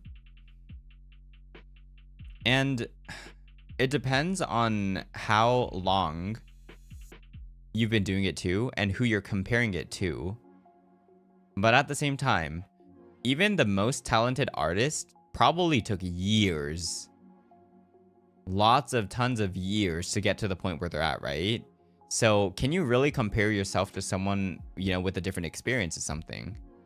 If you've done art for the same exact years, and if the quality of art is very different too, I don't think I can comment on that. That's something about maybe, let's say dedication or talent, right? Which is something that is just there, you know, you can't really do anything about it.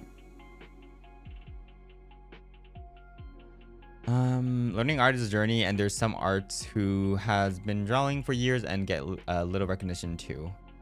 So yeah, I feel like mindset is very important when it comes to art. I do understand you make something, you take your time to make something, and if it doesn't get that much recognition, it's sad. It's not what you wanted, and I totally understand that. But at the same time, I think that mindset is very tiring too. Because let's say at the end, I'm going to be very realistic here, okay? At the end, usually, most likely, good art, very good art, like amazing art, will get reactions, right? So let's say if you don't get anything, or if you don't get much reaction, there's always a place for improvement. So there's no right or wrong when it comes to art, but there could always be improvement that you can make. And specific art styles aren't for everyone. There's always a niche when it comes to art too. Some people can like certain types of art, cutesy art, cool art, you know, like unique coloring, whatever. Find what you like to do. Find what art style you like to do and just keep on doing it. And most likely, the more you get better at it, the more people will, you know, become a fan of it. More people will like it. The more people will look forward to new arts, right? So usually, yeah. There's not really much that you can do other than continuing art for fun and solidifying what you want to do.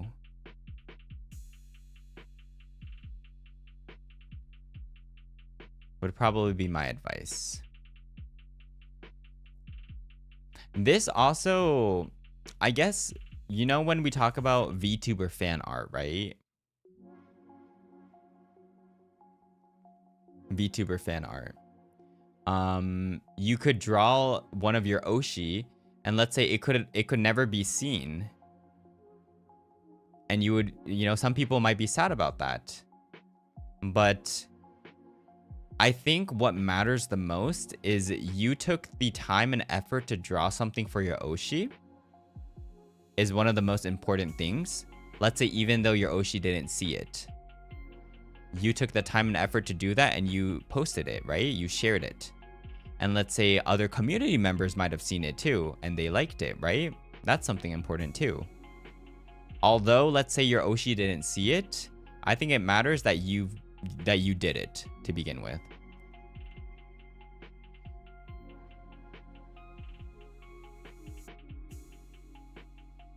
So as for now, I try to go, like, personally me, I try to go through all of the arts. I try to like as much as possible. I mostly look at or like go through all the art if I can, because I don't get like an insane amount that I can't go over. But let's say when it comes to retweeting or like commenting, some parts are like just my mood. But at the same time, me personally, I don't want to flood everyone's timeline too. So I need to also be a little bit more selective, right? I also think, okay, what kind of arts would the majority of my audience want to see, right? So there's nothing wrong about, any art. It's just maybe sometimes the liver also needs to consider some other stuff, right? And also if the liver even has time for that is a different question, They might not have too much time to go over it too. But I do believe that they appreciate every single art. So, as long as you're happy, as long as you're drawing something that you want to, should be good. I wouldn't say doing art for other people's approval is a bad thing, but I just think it might get tiring after a while. Yeah. Okay. Let's go to the next one.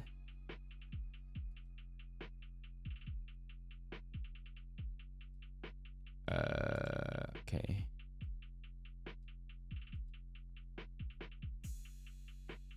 Damn, there's so much more. Oh my gosh. Okay. Let's go through this.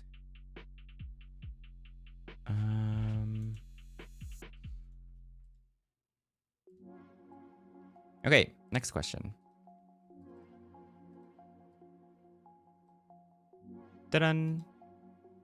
You said that you're sweaty in competitive games, but still manage to stay calm. Well, not so calm, but not too toxic as well. What is that supposed to mean? Do you have any advice on how to control anger, rage while playing them? Thank you. Elenyar, thank you so much for the 5 gifted memberships to the Nayuta. Thank you so much. Gifted Pog. I hope anyone that got a gifted enjoys their membership perks. Thank you so much. I appreciate it. Thank you. Gifted Pog. Back to the question. Well, I feel like for this, at the end of the day, try to ask yourself, did I play that perfectly? Most of the times it's a no, right? Like, again, if you were playing perfectly, you could be a pro, or even pros don't even play perfectly, right? So, being sweaty in competitive games isn't bad, but to control your rage, I'm assuming this is towards maybe other people or the enemy team or something. I would say there's always points for your improvement too. So can you really be mad at something if half of the fault was on you?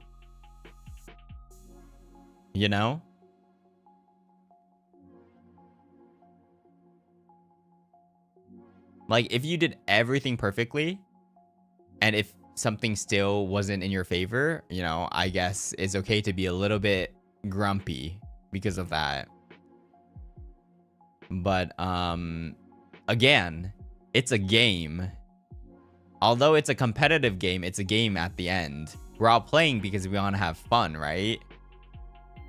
Like, if a game is making you angry or mad, why are you playing that game?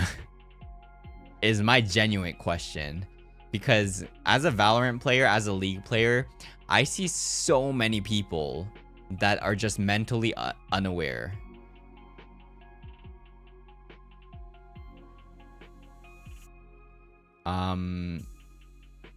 Like, so many people are so angry, you know? And it's like, what are you playing this game for? Like, are you just, you know, saying whatever online because you're having a hard time in real life? That could be true. I think that's actually a fact. I think there's actually a lot of people are just reflecting all their anger towards people in games because they can't see the other person. So do you really want to be someone like that is also a question too. You know? Like, just be the bigger person. You can be the bigger person. Do you really want to be the same as all those other people that rage and blame their teammates and just like be angry, be toxic because, let's say, their like things in real life for them aren't working out? Maybe they're stressed in a family situation, maybe their job isn't something that they want, and honestly, I feel bad for them, right? They have to be angry in a game and make other people feel bad because they're not having a fun time in real life. So it's basically just that, I feel like.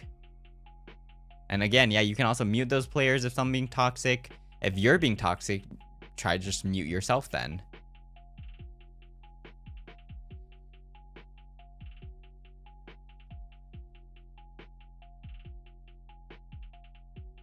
Yeah. I'm not sure if that was the correct advice, but, you know, at the end, it's a game. So if it's not making you happy, just don't play it. Okay.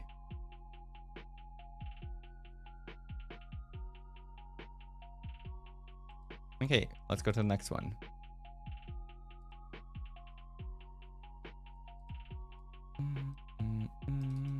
Okay, the next one is... Ta-da! Hello, mysterious alien. I hope you're having a good day. I've been currently working on a new hobby that lets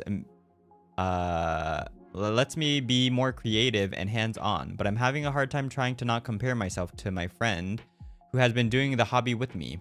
I really admire their work, but at the same time, I feel kind of upset or jealous that I'm not improving at the same speed or can think of ideas as quickly as they do. I really love this hobby, but I'm afraid this insecurity of mine will lead me to dislike it in the future. Any advice on how to handle those feelings? This is a very valid submission too. I feel like I can relate to this at a point because, you know, I'm very competitive. Very competitive. I also do like to... Well, yeah, I feel like a lot of people have been here. But I guess at the end, what you need to understand is, you know, everyone is different and talented in different ways, right? Some people can be really good at some things and you might not be. And is that a bad thing? No. And again, just go back to the reason why you're doing that. Are you doing it as a competition? Are you doing it because you're actually having fun? Are you doing it to improve?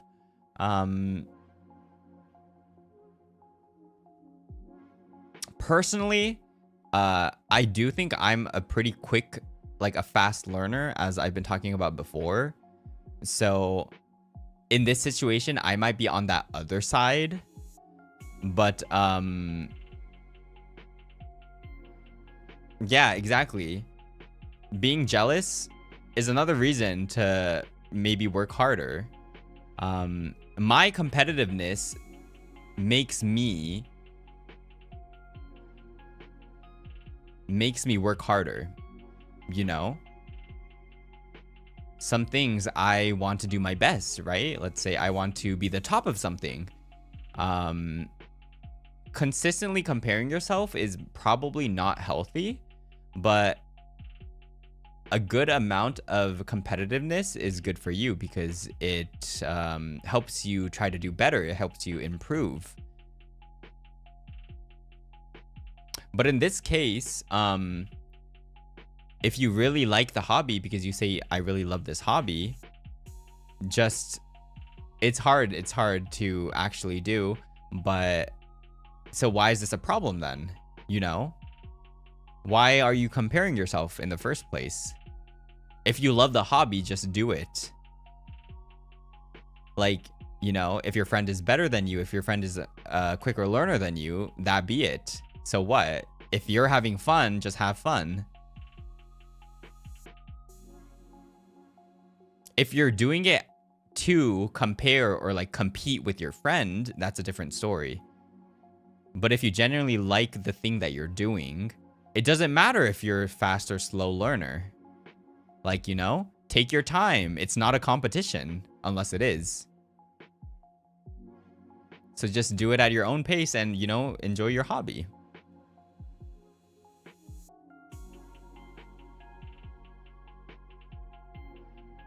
Again, everyone learns things at different paces, right? So there's no good or bad to that. Just do what you want to do. If you really like it, you know, it doesn't matter if you're fast or slow, just keep on doing it. But if the fact that your friend is, you know, a very quick learner, and if it's bothering you, just maybe not do it with them. Just do it on your own then. I don't know what the hobby is, so I can't really say anything about it, but or maybe just try to take some time off.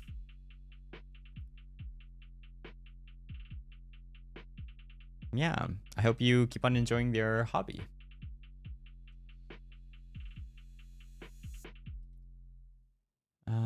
Okay.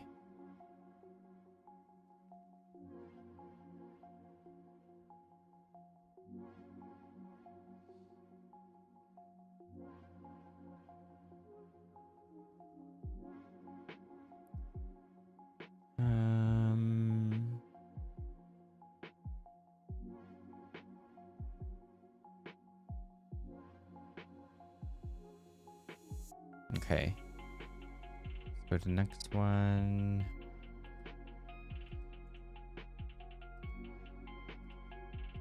Here we go.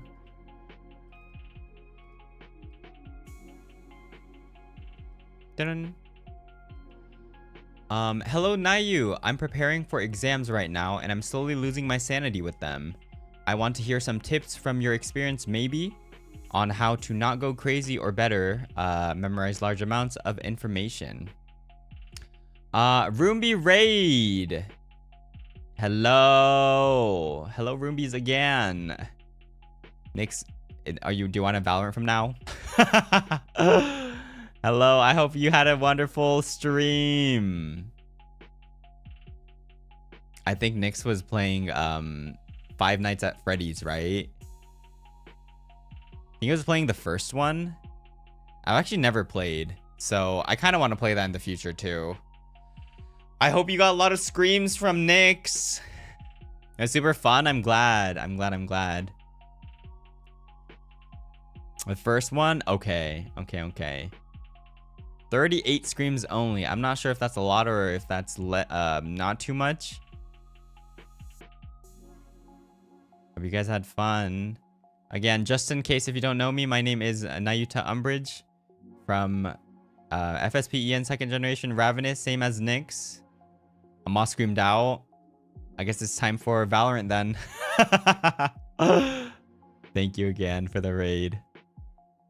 I hope you had fun though. I know you've been playing a good amount of horror games, so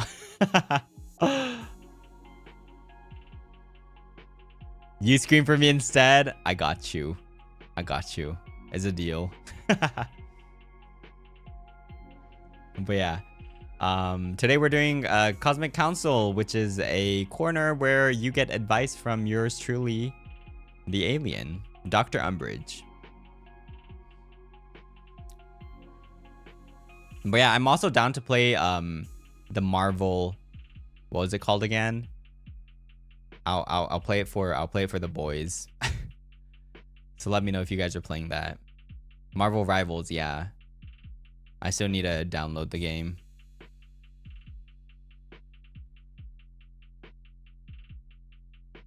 I don't know, maybe I should play Venom because, you know, you can't see the tentacles, but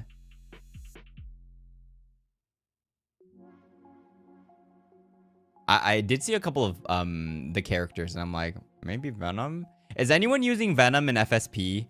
I don't like using the same characters as other people. When it comes to game, I don't like using the same characters as other people, so I'll probably avoid if anyone's playing whatever. Roscoe does? Oh, okay, I'm picking something else. Roscoe Venom one trick? Damn. Roscoe took my branding. Okay, it's time for me to find something else then. I guess after stream, I'll just look through like the character, you know, abilities and stuff. Play Jeff Nayu. That's a shark, right? I don't know about him, but I only remember Nick's posting about the shark. And also I heard that he was annoying. Pretty fun. Okay. Thor, okay. Maybe I should pick Doctor Strange because, you know, we're Dr. Umbrage. I don't know. Let's see. Maybe in the future, if the other boys, you know, if they do a stream, I might join in if there's a spot. But yeah. I moved on from Jeff. I like the green healer woman. I can't remember her name. Does anyone know the name? The thing is, I've never been too of a big Marvel fan. I do like the movies. I haven't really played too much of the games. So I don't know. It might be a good opportunity for me to know more about Marvel characters. Mantis? Okay. So, okay. Note to self, don't pick Venom or Mantis. Got you. Oh, yeah. Oh. Okay. Healer. Okay, so there's different roles. I need to see what kind of role. I'm more of a melee type. Not melee. I'm more of a range type. So, I'll leave the melees to like Riser or Altis or somebody. I'll think about it. Yeah, I'll look at the characters after. But yeah, going back to the question. I'm preparing for exam right now. I'm still losing sanity with them. I want to hear some tips to experience. Maybe. I don't go crazy with the memorize large amount of information. I totally understand because I was the type that would go crazy too. But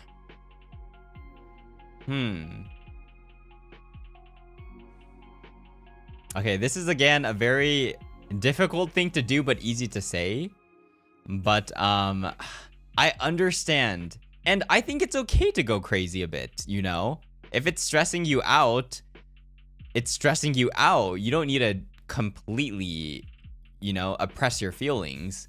But at the same time, by going crazy, by worrying, by stressing out, it's not really going to change anything. You know, whether you stress out or not, the time will come when you need to take the test or exam, right? So, yeah. Just to do your best is really the only thing I can say. I'm not that good of memorizing large amounts of information. I used to suck on that. And I used to be the type that would just like, just at that point do nothing and just rely on my memory. Which is probably not the best advice.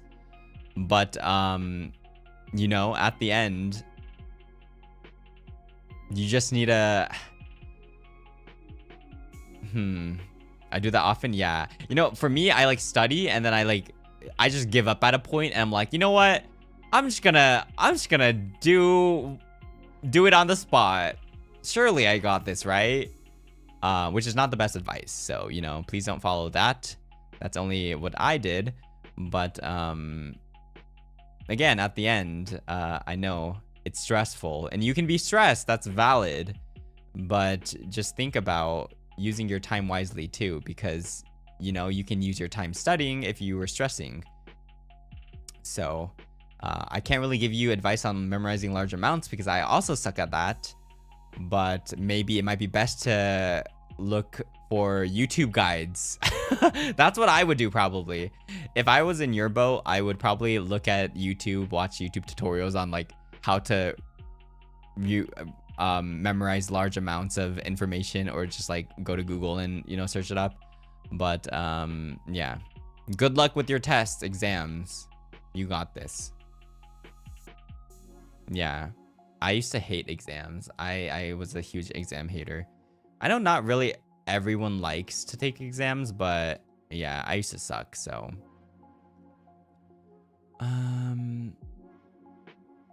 okay.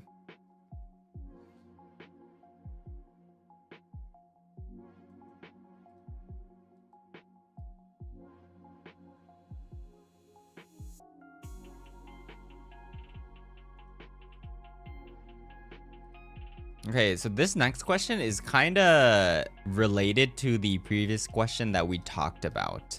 It's about the art. This one's more towards the art. So it says, I tend to get jealous envy of others so easily. I like drawing for my oshis, but when someone gets more attention, I get depressed and mad with myself, thinking my art is not enough for them to like.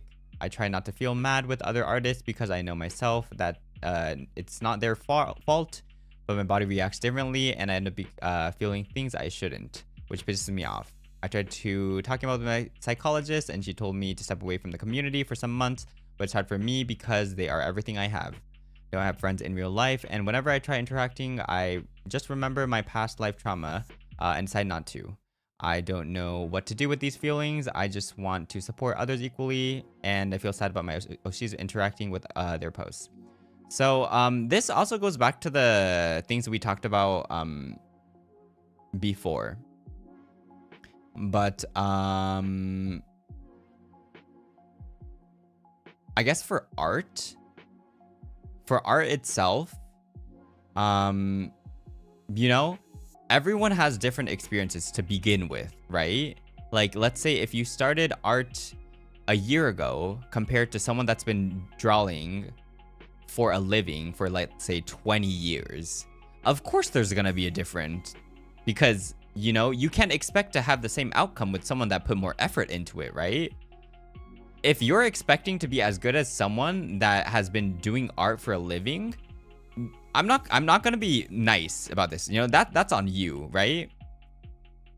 But if you want to draw something for your oshi because you want to and you want to make them happy, I think that's good, you know? Although maybe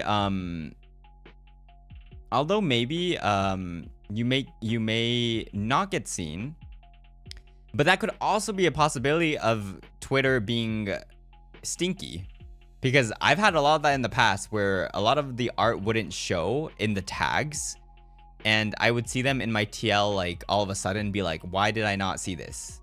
You know? There could be a lot of reasons. It could be shadow bans, yeah. Twitter does that sometimes, which really sucks.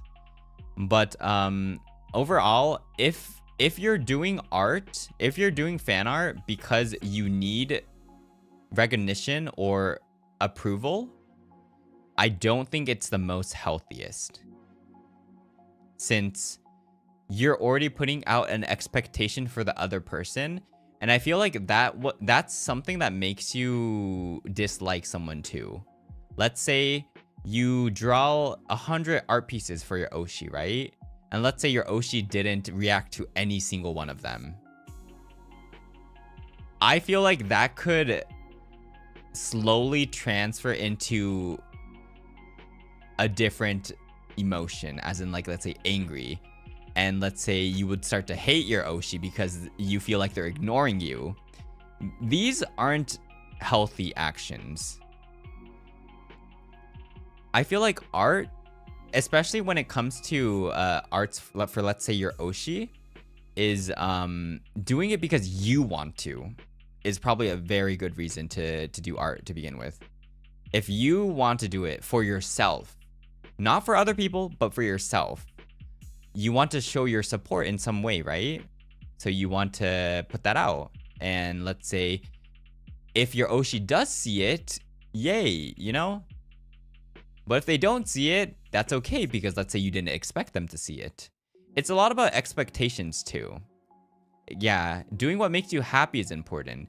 If doing art for your Oshis is causing you more stress than happiness, I would say you don't need to step away from the community, but just try, you know, stepping away from creating art then. Yeah. Because I do agree, or I do feel like, you know, how people's minds work. You will definitely start to get this anger out of nowhere and, let's say, start blaming it on your Oshi because they haven't been seeing your art. And that's natural. That's something that I could see happening to anyone. So you don't need to be ashamed of yourself for feeling that way too, because I think that's a natural behavior. Is it healthy? No. But that happens, you know? People are humans. Humans feel ways. And it's fair to feel ways.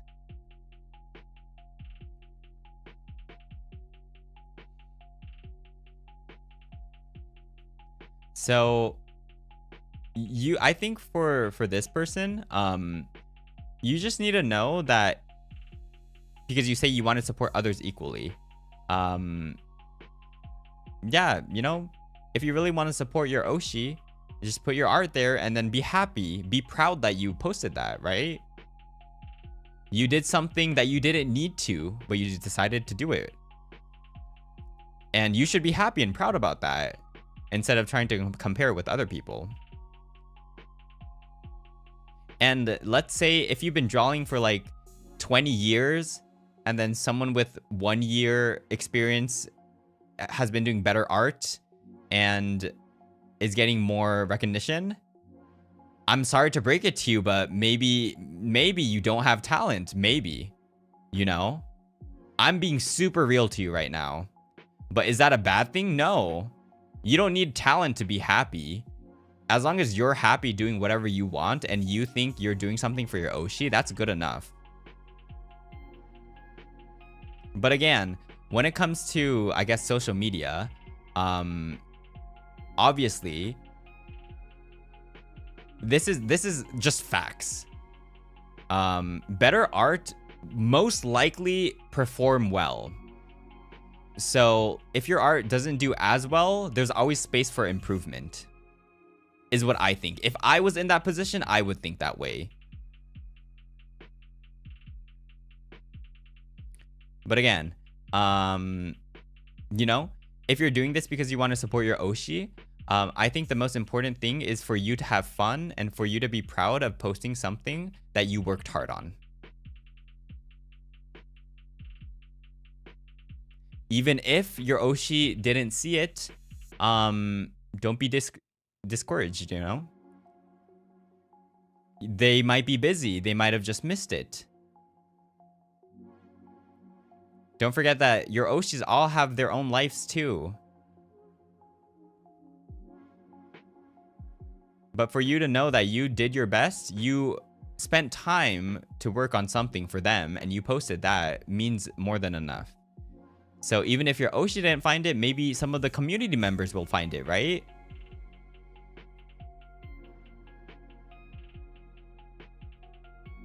So yeah, I know that changing your mindset isn't something easy, but I hope whatever I said does help.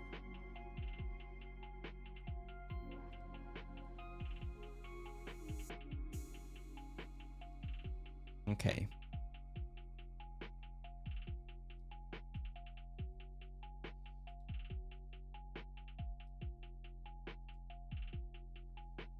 Progress is progress. True.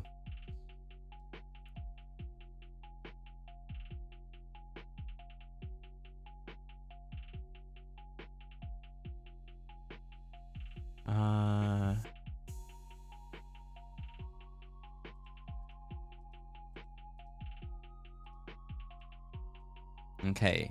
Let's go on to the next question.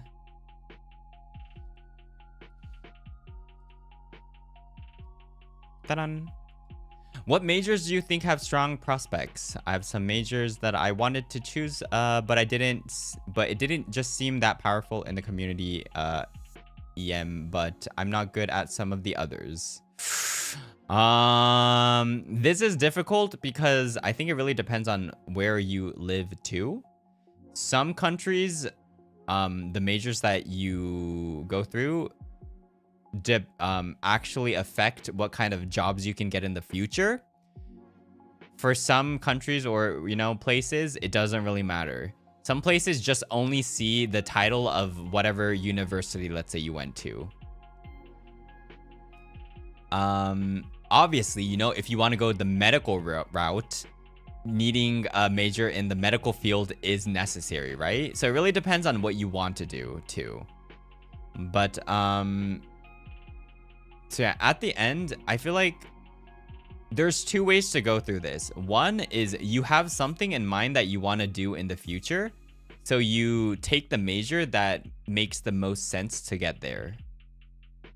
The second one would be, let's say if you want to make money, or something else in mind, you look at the majors you have, the options that you have, and see which has the most opportunities to, let's say, get a job. But at the end, if you don't enjoy what you're doing, I don't think you'll be able to continue it for too long. So there has to be a good balance of something that you're passionate or actually like, but also thinking about, you know, the strong points of each major. So I guess my advice would be, again, it really depends on where you live too, but there has to be some aspect of you actually liking what you're doing, or you're just gonna have a miserable life. You're just gonna be living a life that you don't even want to. So I would just try to avoid that.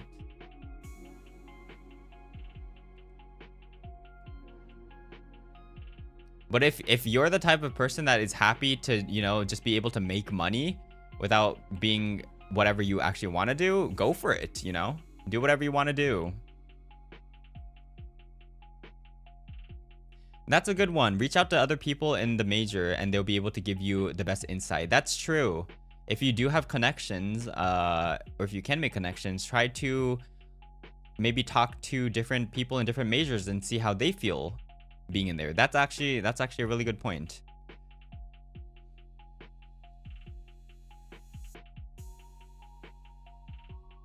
Okay.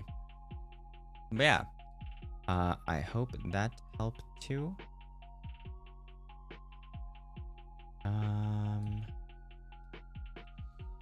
Let me go to the next one.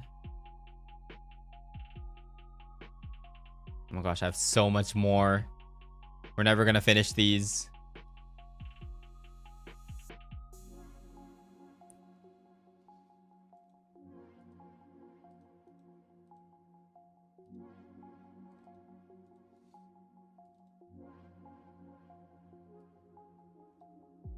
Okay, next one. Ta-da.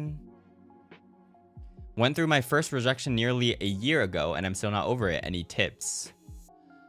I feel you. I feel you. If you really loved someone, it's gonna be hard to get over. But I guess I would say, there's always gonna be someone else too. There's billions of people on the planet, right? You will definitely find someone that is better. Most likely. So, you know, just keep that memory as it is, you know? There's no like, no one's forcing you to not think about that. I mean, like, if you're thinking about the other person while being with a different person, that's bad. That's bad. That's just you coping. But you know, you can go back to that memory and be like, oh, that was a good time, but now, you know, I'm having a better time, right? It's always gonna hurt. It's always gonna hurt, but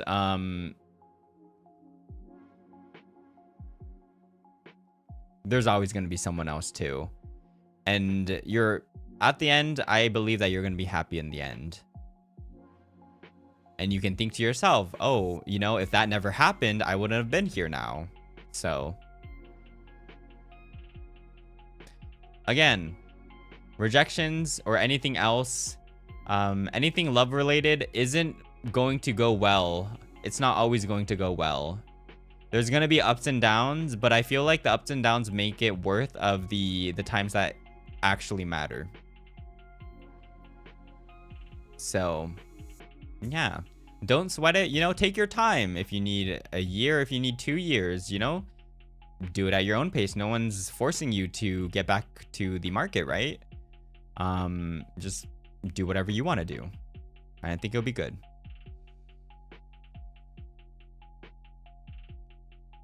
That's true. Meet more people, practice hobbies. There's a lot more to life than romance, so try to focus on that. That's good advice too. Okay. Okay. Next one we have it in Japanese. Or Japanese submission. So I'm gonna switch onto my JP brain. Hi Nayu。英語があまり得意ではないので日本語で送らせていただきます。私は大学生で毎月のように試験があるのですが集中するのが苦手で、勉強に苦労しています。なゆさんはやらなければならないことがあるときどうやって集中していますか？アドバイスをいただけるととても嬉しいです。これからも応援してます。大好きです。ありがとうございます。まあよくあるお悩みですね、これは。そうですね。ぶっちゃけると、やらないといけないことがあるときどうやって集中してますかっていう、質問に対して僕の場合は、場合によるんですけど、絶対やんないといけないときはもうやるんですけど、結構やんなかったりしちゃいますね。やんないといけないことがあるのにやんなかったりとかはなくはない。アドバイス的には良くないんですが、あるっちゃある。でも最終的にやんないといけないことの場合だったら、いずれやんないといけないんだったら先にやるしかないよねっていう話になります。例えば試験だったり、提出物だったりとかがある場合ってもうすでにタイムリミットが決められてるじゃないですか。どうせ最後の最後でめちゃくちゃ必死こいてバーってやるストレスね感じながらやるんだったら、もうあらかじめタイムマネジメントをしっかりして何をいつやるかっていうのをあらかじめに組んでおいてやる方が、自分に苦が少なくなるよねとは思います。もう多分勉強とかの場合はやっぱり始めることが一番難しい気がするので、もう嘘でもいいんで自分にじゃあもう5分だけ勉強して10分休憩するとかでもいいと思います。もうそこから始めて、意外と5分だけって思ってたけど意外と続けられそうみたいなことって多分あると思うんですよ。やっぱ始めるのが一番難しいと思うんで。なんでとりあえずじゃあ5分だけ勉強して10分だけ勉強したらご褒美で例えばナユタの配信見るみたいなとかでもいいんですよ。ちょっとずつ進めることが大事ですね、多分。どうしても、僕もやりがちなんですけど、たまに。最後まで手つけてなくて、最後必死こいてやって、うわ、先にやっとけばよかったっていう場面ですね。っていう感じですね。なので、まあ、あらかじめ、何を終わらすのにどのぐらい時間がかかって、いつから始めたら、ストレスなくできるかっていう、すごい綺麗事には聞こえてしまうんですが、まあ、それが一番適切なアドバイスなのかなって思います。でも、たまに別に、やらないで最後バーってやって、うわー終わったみたいなのでもいいと思うんですよ。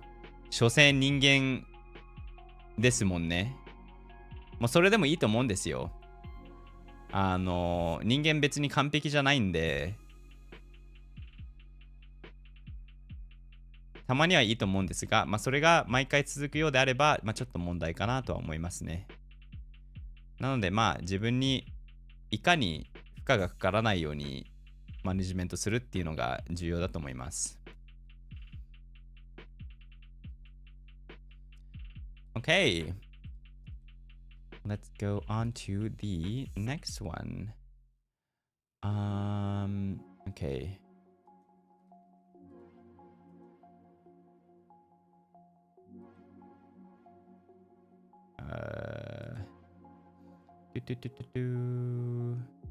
Oh, this is a long one. Wait, let me read it first.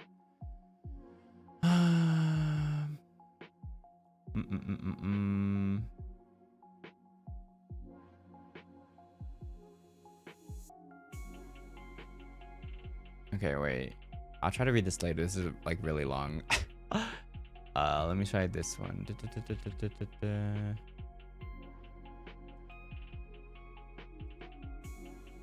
Okay. Let's go through this one. So the next one is... Ba-bum. I'm not really sure how to write this, so please bear with me. Lately, my emotions have been out of it. I would procrastinate my studies and then regret it so much, but still continue to do it. My emotions get in the way to the point the simplest things can get me to be upset or angry. Honestly, mood. I feel like so many people can relate to this, you know? I feel like a ton of people can relate to this. Sorry, I even do this too. Let me drink some water.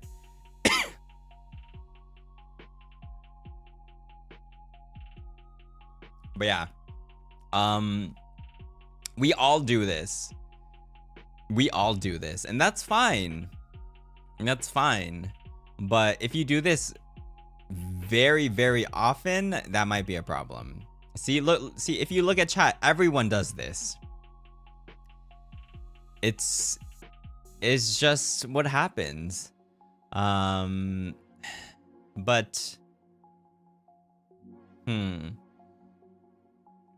it's just, yeah, procrastinating is just so easy to do, and it just makes you feel better.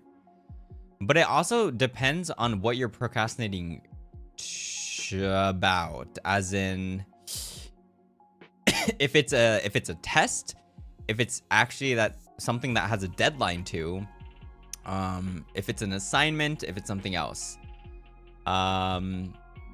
Obviously this kind of overlaps with everything I've been saying in the past too, but the easiest way is to just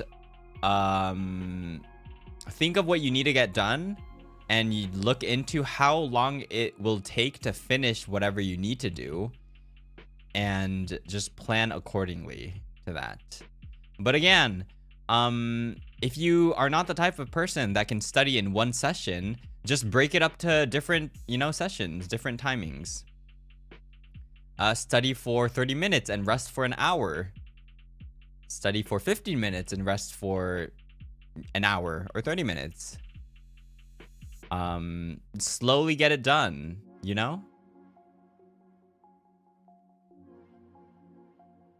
I think the only different point from how I would feel from this submission is it says that you get upset or angry. For me, I'm just like, fuck, I did it again. I'm just like, fuck, I procrastinated again.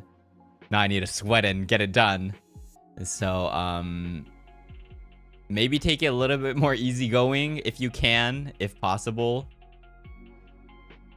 You know, don't get too upset because it's natural to procrastinate. And procrastinating at a certain degree, or like excessively doing it, is not good. But just doing it occasionally, I don't think it's that bad. I think it's good for your mental health, you know? You're giving yourself a little bit more time to time for yourself, you know? I don't think procrastinating itself is like entirely bad if you do it time by time, you know? It's better than consistently doing something and just stressing over like getting something done all the time. You're giving yourself a break. You just need to manage how often you want to take that break. So, yeah, there's no need to be upset or angry. Just do it at your own pace, but also think about the actual time it will take for you to finish something, or if you have a deadline, how long it would take for you to finish everything for that too. But yeah, you know, procrastinating is normal. It's not always bad, but just try not to overdo it would be my advice. Yeah, it's literally just taking a break in a way. Okay.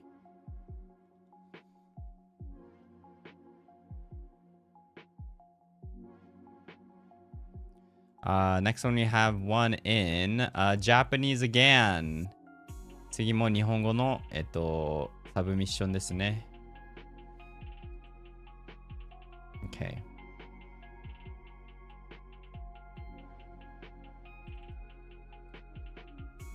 Next one is this.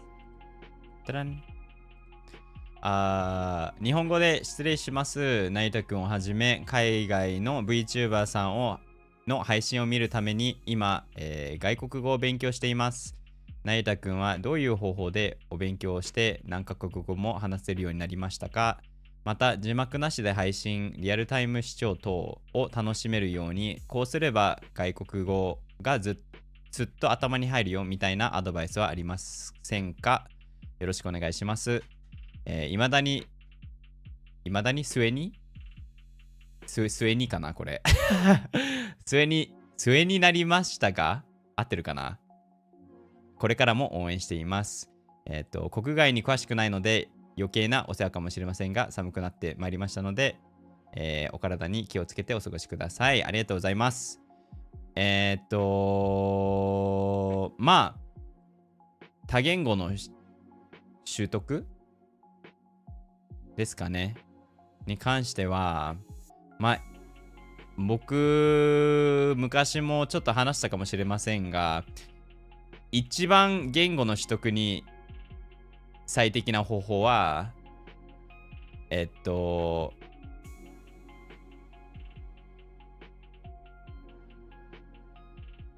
自分をその言語の環境に置くことなんですが、まあそれってできるの結構難しい、難易度高めかなとは思いますね。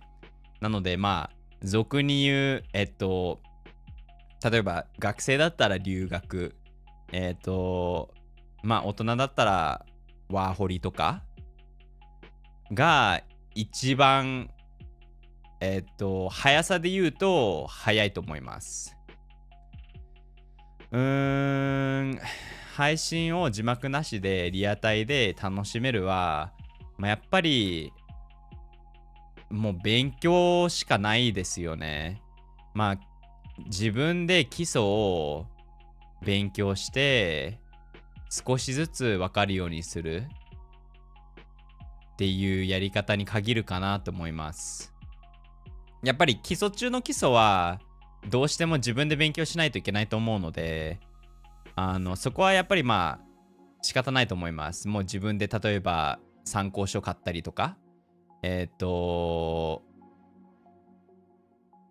緑の鳥のアプリ使ったりとかいろいろ方法はあると思います。そこはまあどうしても基礎中の基礎の部分は独学になるのかなって思います。まあ英会話とかお金払ってやる分は多分まあそれはそれで学べるかなと思うんですが、まあ、やっぱり基礎中の基礎は自分がどうしても覚えないといけない、学ばないといけない部分が多いと思うので、それがなんとなくできた後に少しずつ多分配信とかの内容が分かるようになってくると思うんですよ。なのでまあ、そこから少しずつまあ、僕がよくやってたことは分かんない単語とかで出てきたらメモって調べるとかやりましたね。でそうやってちょっとずつ例えば語彙力増やしていくとか、1年ぐらい英語の配信見てたら大体言ってること分かるようになりました。やっぱりあとはそうですね、時間かけてやるしかないですね、これは。まあ1日でできることではないとは多分皆さんも分かってると思うので、自分がどのぐらいガチでやってるかによると思いますね。はい。がいいと思います。まあ、あとは、リスニングが問題なのか、ライティングが問題なのかとか、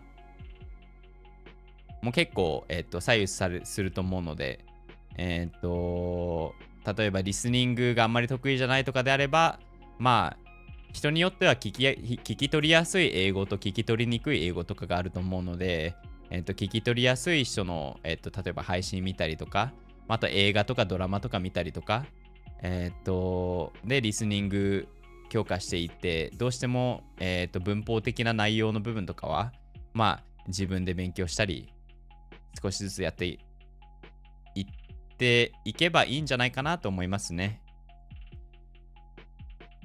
うんうんうん。と思います。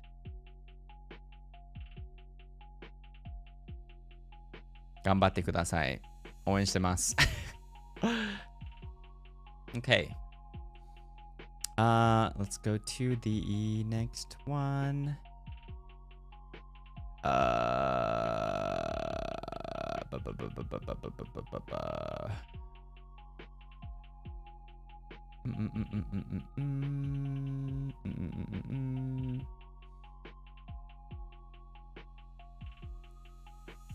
Okay.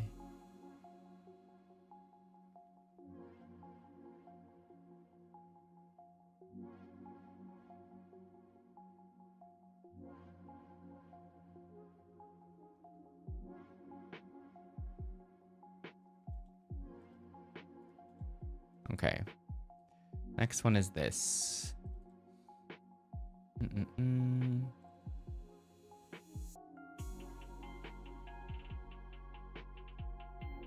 そうなんかなぜかわかんないんですけど、僕の英語聞き取りやすいってよく言われるんですよね。まあ、ありがとうございます。それはそれで嬉しいです。結構言われるんですよね。Okay, so for the next one, let's go for this one. This is kind of a red flag, but let's go into it. Last Christmas, a girl confessed to me, and we started dating for 5 months only for her to dump me over text. That freaking sucks. We were mostly long distance and only met up a few times. She needs constant assurance and attention, and I couldn't give her that. Long story short, us not working out was 50% my fault. Another 50% was because of her busy with in real life matters, internships, family situations. It's been a while since we went our ways. Things have mostly settled down for her, and we started talking again. I'm not gonna lie, I miss her. Should I ask her out again this Christmas, or is it Jover for me? Damn, it's a good thing that we you know what? Christmas is like 1 week left. I don't know if you still have time for this, but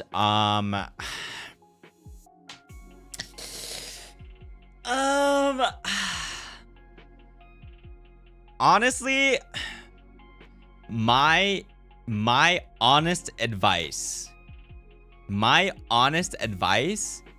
would be do whatever you want to do, would be my honest advice. But it really depends on the degree of like how close you were in the past, because I feel like the usual advice would be to say no. So it really depends if let's say her needing constant assurance and attention that you couldn't give. Is that something that you couldn't give because you were busy at the time? Or is that something due to your personality that you can't constantly give? Because if it's due to your personality, I would say no, don't go for it, because you can't give the other person what they want. But for their 50% side of they being busy with internships and family situations, that's something that could change over time. As in, if that was the main problem, and if things are settled down for them now, I would say, you know, if you really want to, you could go try it again, right? But the only thing is, if let's say they dump you again, you know, it's not going to be fun for you.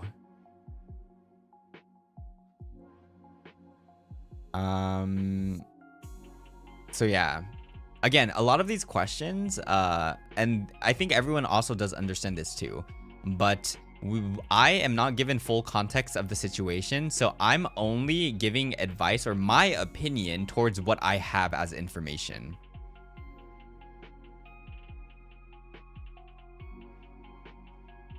But yeah, it also really depends on why you guys started talking again, like how that all happened, who reached out to who, and how the conversation is going right now. That is a huge factor to what I would have to say to give you like actual good advice. But it also depends on what you're expecting too. You say that you miss her. If you're okay for having like, let's say a one night stand thing with this person, like go for it. If that's what makes you happy, do it. If you want something stable, a longer relationship, if you want to see something with that person in the future, and if you can't give them the attention that they need, don't do it, because you know that you can't give them what they want. So why are you trying to do that? So at the end, this is another hard one because it really depends on what situation you're in and how this situation started again and what you want. So I think my best advice would be ask yourself what you want. If you just want to not be alone on Christmas, if you want to be back with them together again, if you think you can give them more attention that they wanted, has their internship family situations actually got better? Do you think it would be different this time? Consider all of that and probably try to rethink it again, and you know, do what you want to. You might regret it, but you know, that's okay. We make mistakes, but is that all for the bad? No, you could learn something from that. So that would be my my opinion. So it's not Jover yet until you make it Jover by yourself. Okay.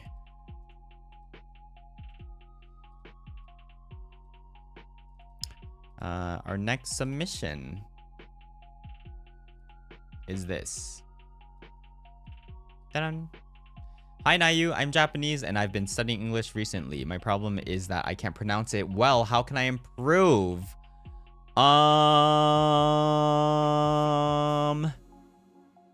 This is rather difficult because as someone that can speak both languages, I do know that the way of speech for English and Japanese are very different. So it's really hard. It's really hard. My my best advice for this would be to keep on speaking. To keep on trying to speak.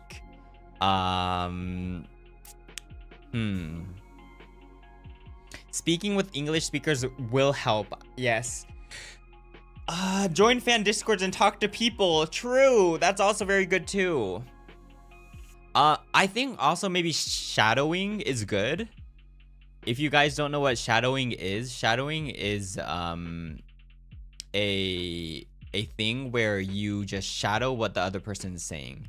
So you try to mimic what the person is saying in real time. So you can watch a movie, you can try to watch a drama or something and try shadowing maybe.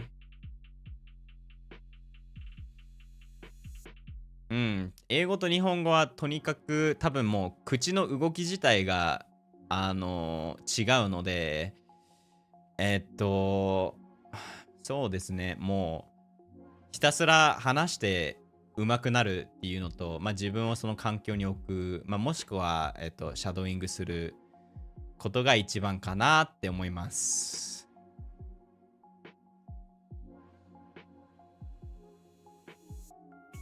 口の筋トレ、確かに僕やったことないんですが、効果あるかもしれないですね。あると思います。きっと。頑張ってください。Okay. Oh my gosh, so it's already been 3 hours. I might go through a couple more and then we might end for today.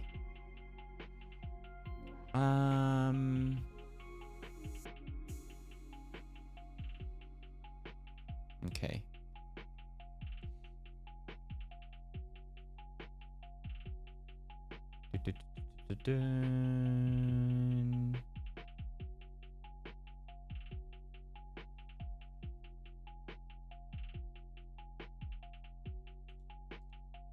Let's see this one.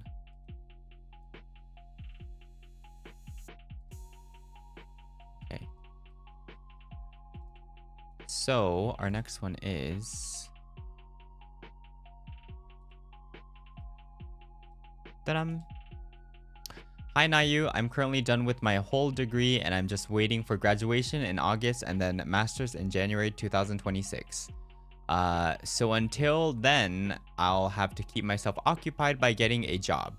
Currently, I feel torn between getting a job that's unrelated to my major, example barista, sales assistant, etc., because I think I want to step back from anything related to my major and having pushed my burnt out self through the last few semesters. Or just continue on and search for a job related to my major to gain more experience in my resume and just perhaps gain more skills in the field. Example, teaching. What are your thoughts on this?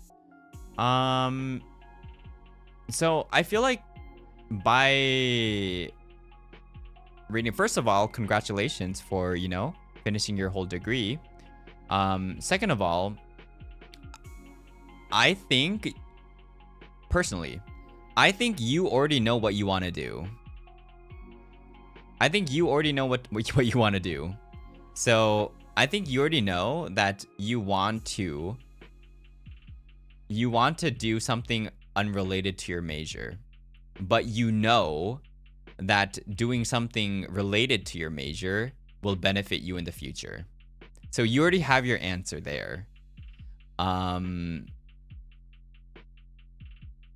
So yeah, probably doing something related to your major is the strategic route, but if that will lead you to a burnout or something more negative than the outcome, I think that doing something unrelated is good too, because barista, sales assistant, those are all skills that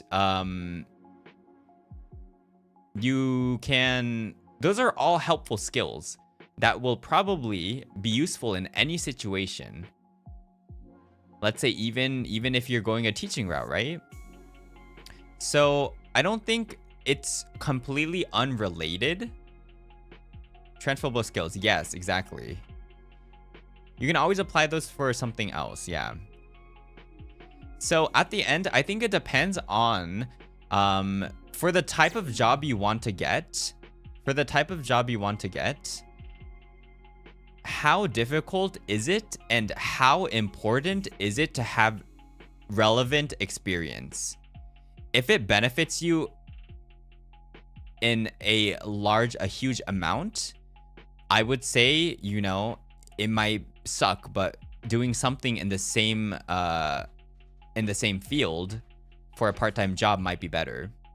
But if it doesn't really matter having 1-2 more experiences than other people, I would say just do the thing that you wanted to do. If it's barista, if it's sales assistants, anything else.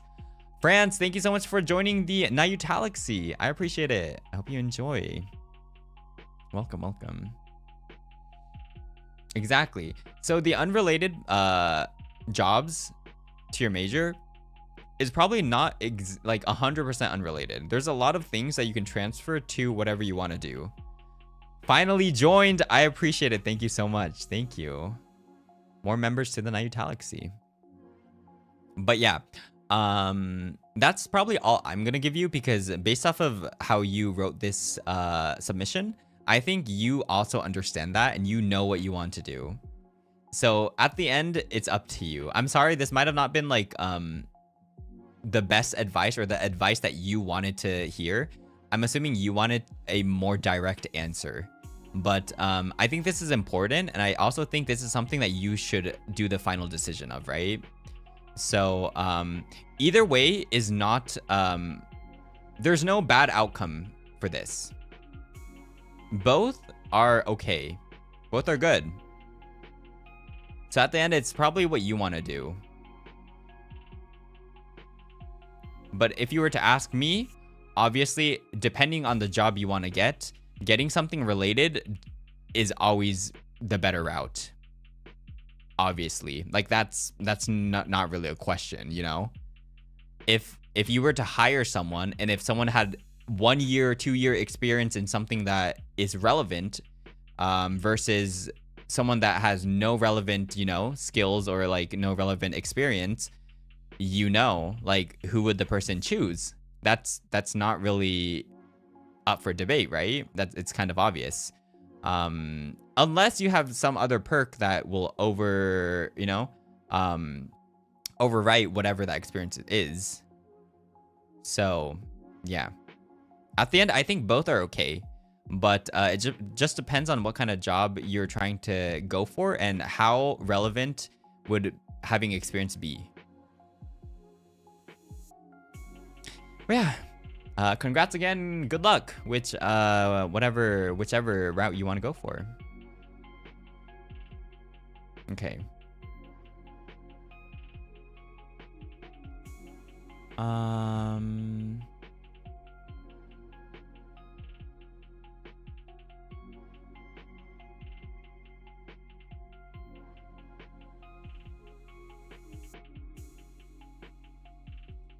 Okay.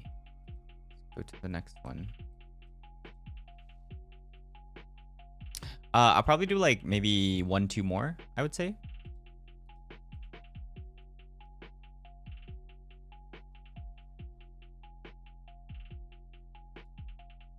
Okay.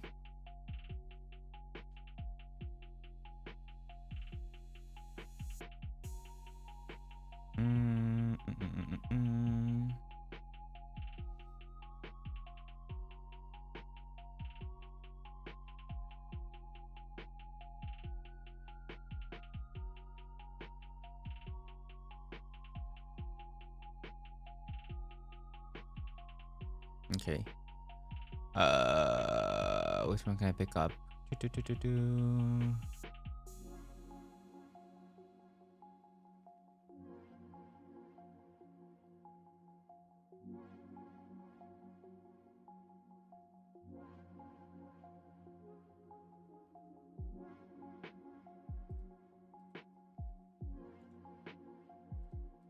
Okay. I think this one is okay. Okay, our next one is... Wait, did it download?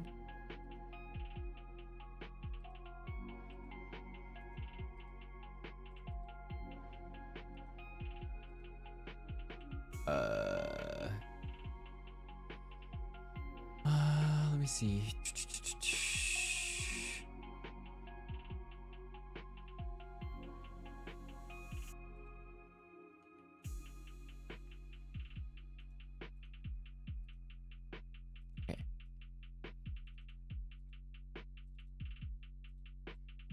Okay, so let's go.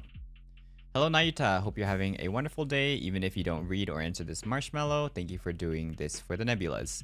We're proud of you and will also be forever grateful. Let's just say there are many things I would love to do in life, yet I'm scared of taking the first step into the unknown since the world is so big. Not only that, I also fear of letting down those who are family.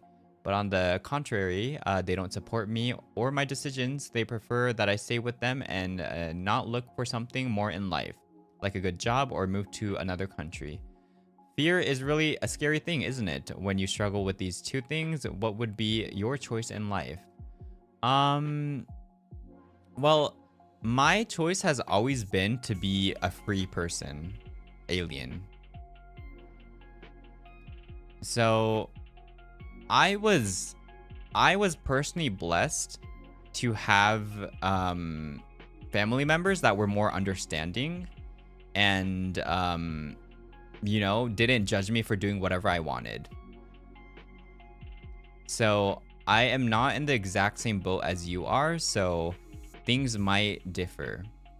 But you know, I've been saying this a lot with the previous cosmic councils too, but at the end it's your life, right? And what do you want to do? Do you want to go into the scary and unknown world and try out new things, make new connections? Or do you just want to live a safe life with what you're doing right now? It's always a hard decision to go against your family, you know? Because family is family, blood is blood. I understand. But if they're holding you back from something you really, really want to do, there is always the option to let go. And, you know, it might take some time for your family, but eventually they can always come back. Just because they don't agree on it right now doesn't mean they're always going to stay that way. They can always, you know, continue to stay whatever they, you know, however they feel right now. But there's always a chance that they would understand, let's say 3-4 years later. And, you know, they could be happy for you. So, again, it's up to what you want to do. But I would say if you really want to do something, I would, you know, want you to go for it, you know? Dream big, dream whatever you want to do. Life is too short to just be hidden behind a box, you know?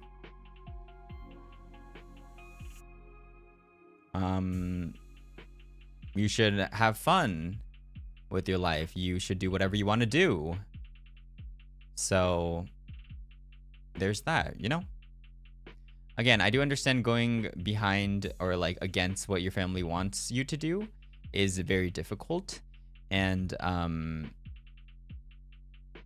I don't think I've been in a situation where I can 100% relate to this exactly. But if you really want to do something, and if you think you will learn something from that or have fun or gain experience or anything, I would say go for it. And if your family doesn't approve of whatever you did, it's really unfortunate. It's really sad, but things happen. So maybe you might not be in the best relation with your family, but maybe one day hopefully they'll understand.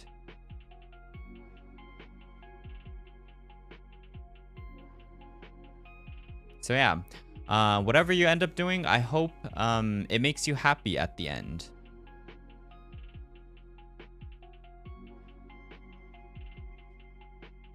But if you ask what I would do, I usually always do what I want to do.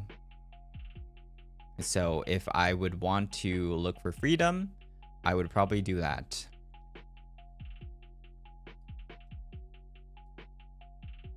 Okay.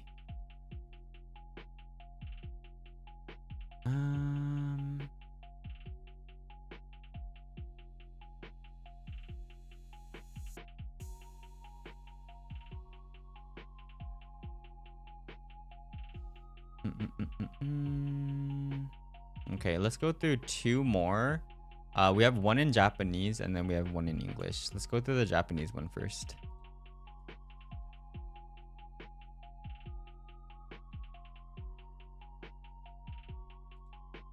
Okay. Let's go through this Japanese one and then we can go through one last one. Okay.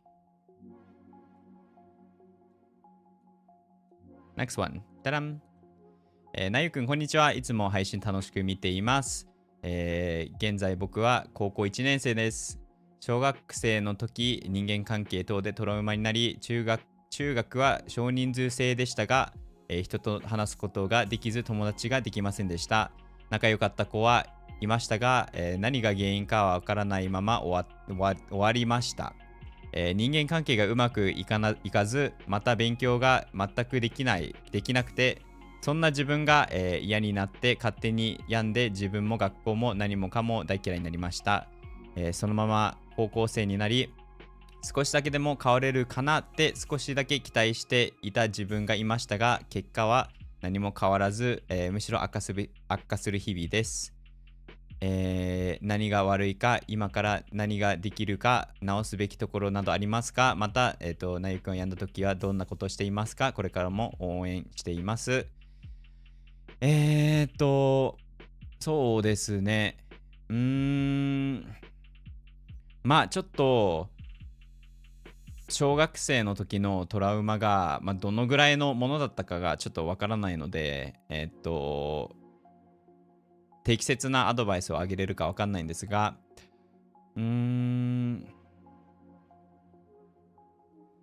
まあ難しいかもしれないんですけど、ちょっと考えすぎてるのかなっていう部分が若干あるかなって思います。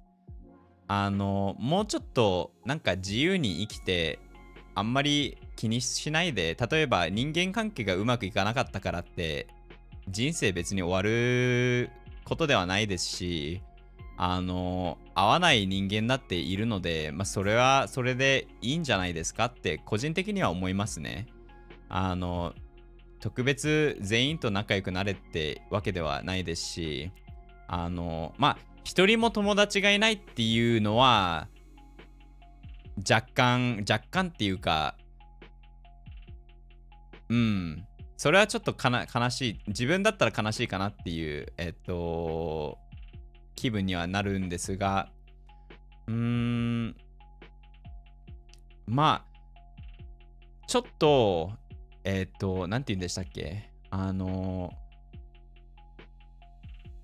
自己分析が必要なんじゃないかなって思います。自己分析ってすごいあれなんですけど高校生としてはまだちょっと早いものかもしれないんですが、そもそもじゃあなんで今自分がこうなのかっていうのを理解することが重要だと思いますね。勉強が全くできないって書いてありますが、それはどうしたのかっていうのを、自分で、見つけたりとか、その勉強を全くできないのが、ただ自分が勉強が嫌いでしてないのか、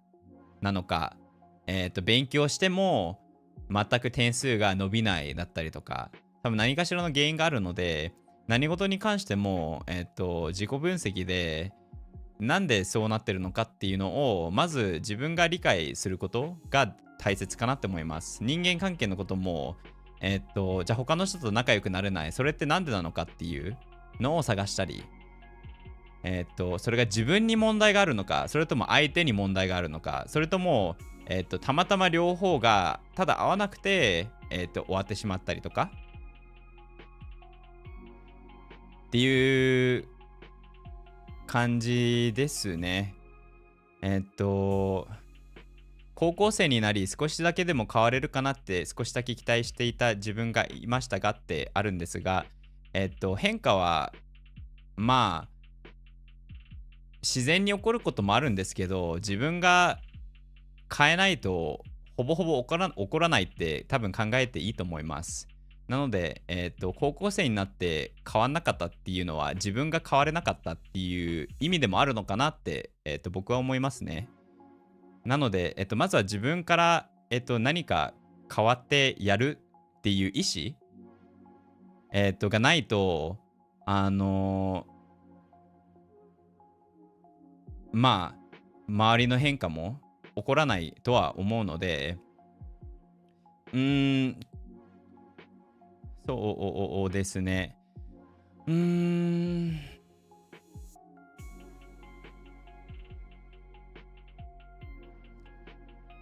ちょっと、まあ自分の得意じゃないことだったり、普段だったらあんまりしないこととかを、そうですね、変化を起こすのは勇気がいるので、まあ勇気出してちょっと変えてみたり、人の接し方を変えてみたり、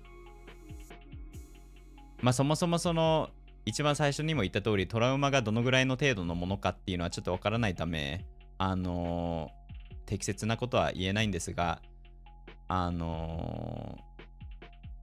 あ全てにおいて、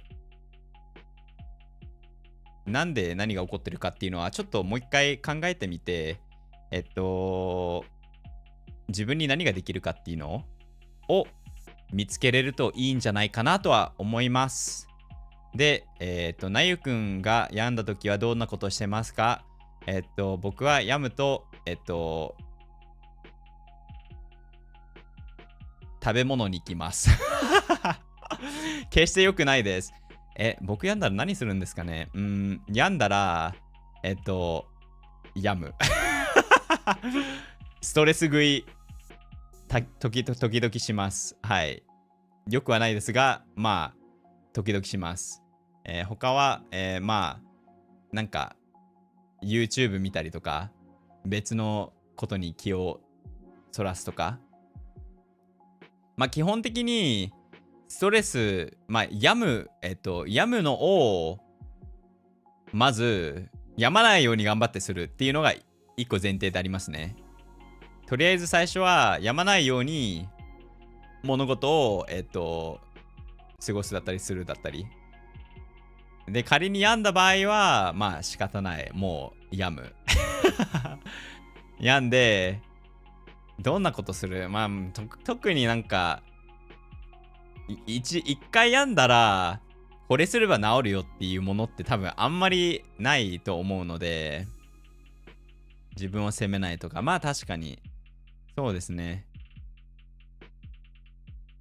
なんか僕の病む時って、あんまりなんか、うわ、これがしたから、これがあれだからとかじゃなくって、なんかもう、理由なく病むみたいなことが多いんで、あんまりなんかどうすればいいっていう、僕のシチュエーションはちょっとあれなんですが、そうですね。まあ自分が楽しいと思うことをすることが一番かなって思います。それがゲームだったり、犬や猫飼ってたら、一緒に犬と猫と過ごしたりとか、寝るのが好きだったら寝たりとか、食べるのが好きだったら食べるとか、音楽聴くのが好きだったら音楽聴くとか、いろいろあると思うので、頑張ってください。高校1年生、まだまだ人生長いので、まだまだこれからだと思うので頑張ってください。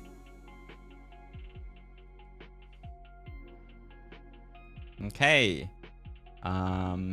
So, let's go on to the last one.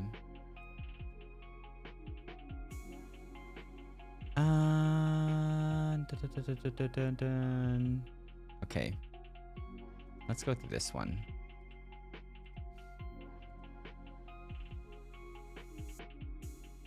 Okay.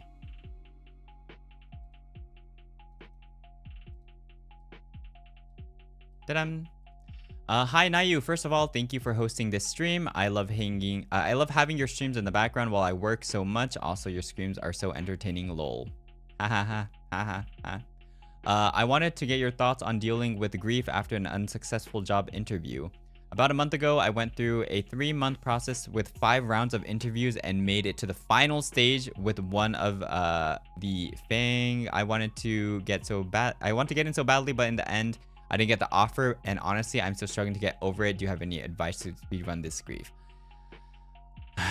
That sucks so much. I couldn't even imagine how much that would suck. 5 rounds of interviews. I'll be pissed.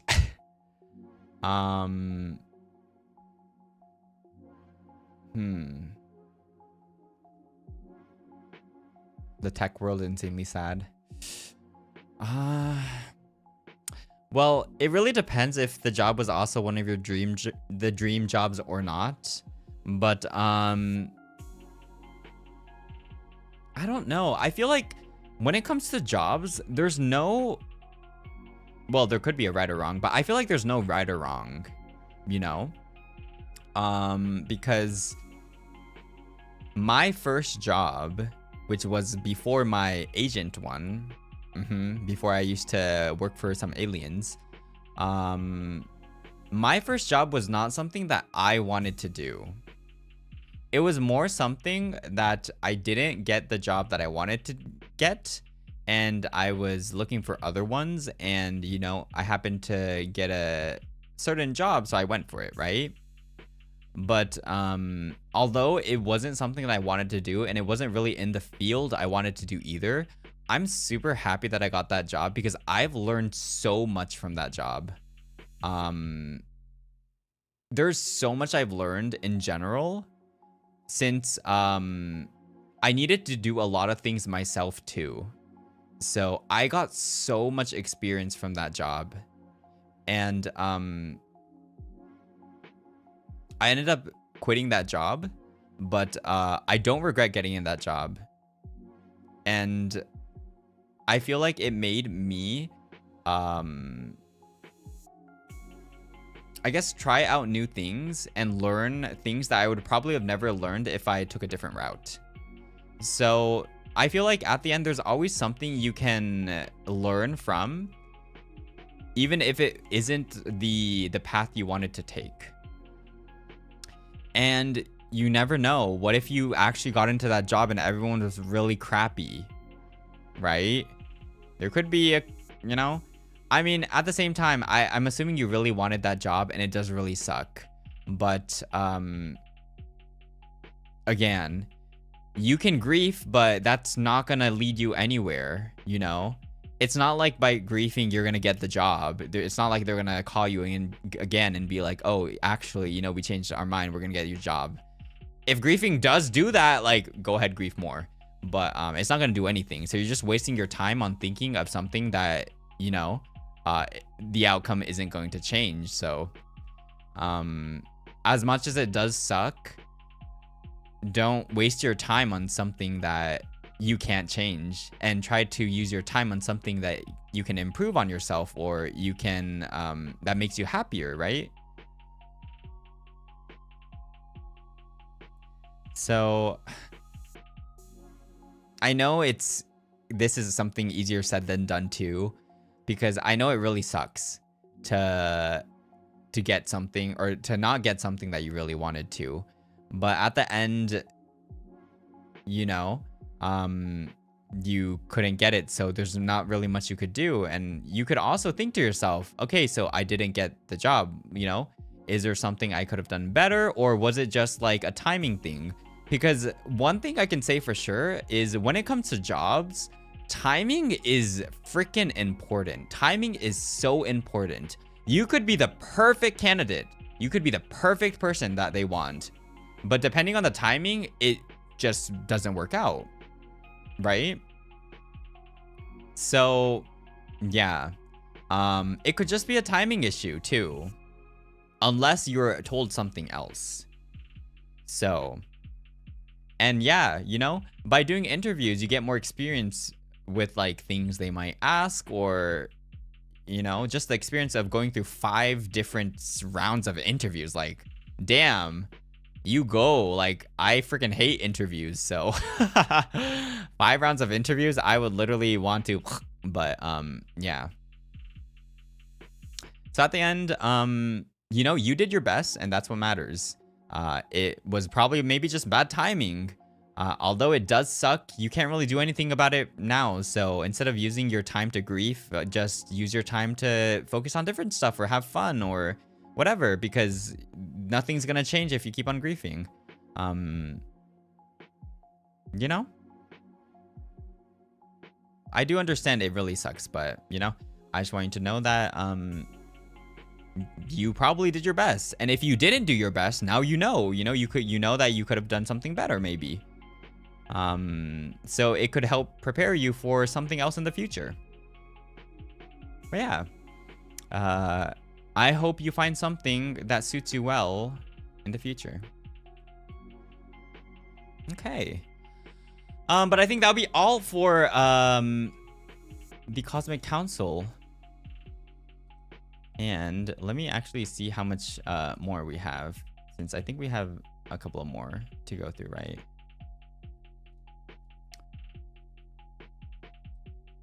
There are a lot of things that you learn from applying to jobs. I do agree with that too.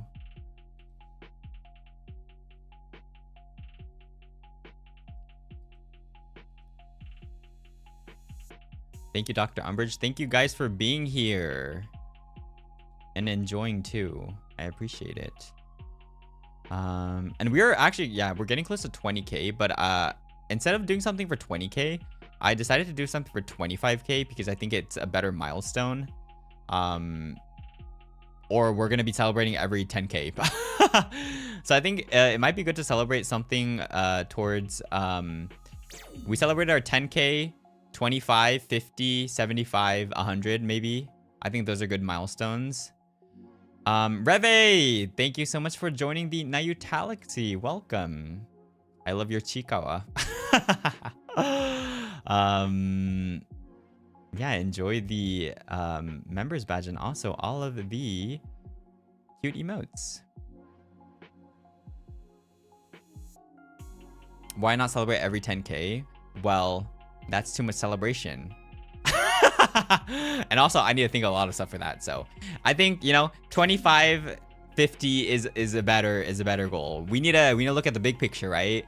We need to zoom through these milestones. So thank you guys. Sua, thank you again for the super. Thank you so much. Thank you for the stream, Dr. Umbrage. I hope everyone feels better soon. Thank you. He does seem a lot better. So I'm gonna try to take him out again and, you know, spend some time. Oh, I might actually bathe him because I've been wanting to bathe him, but he was feeling unwell, so I was kind of holding it off too.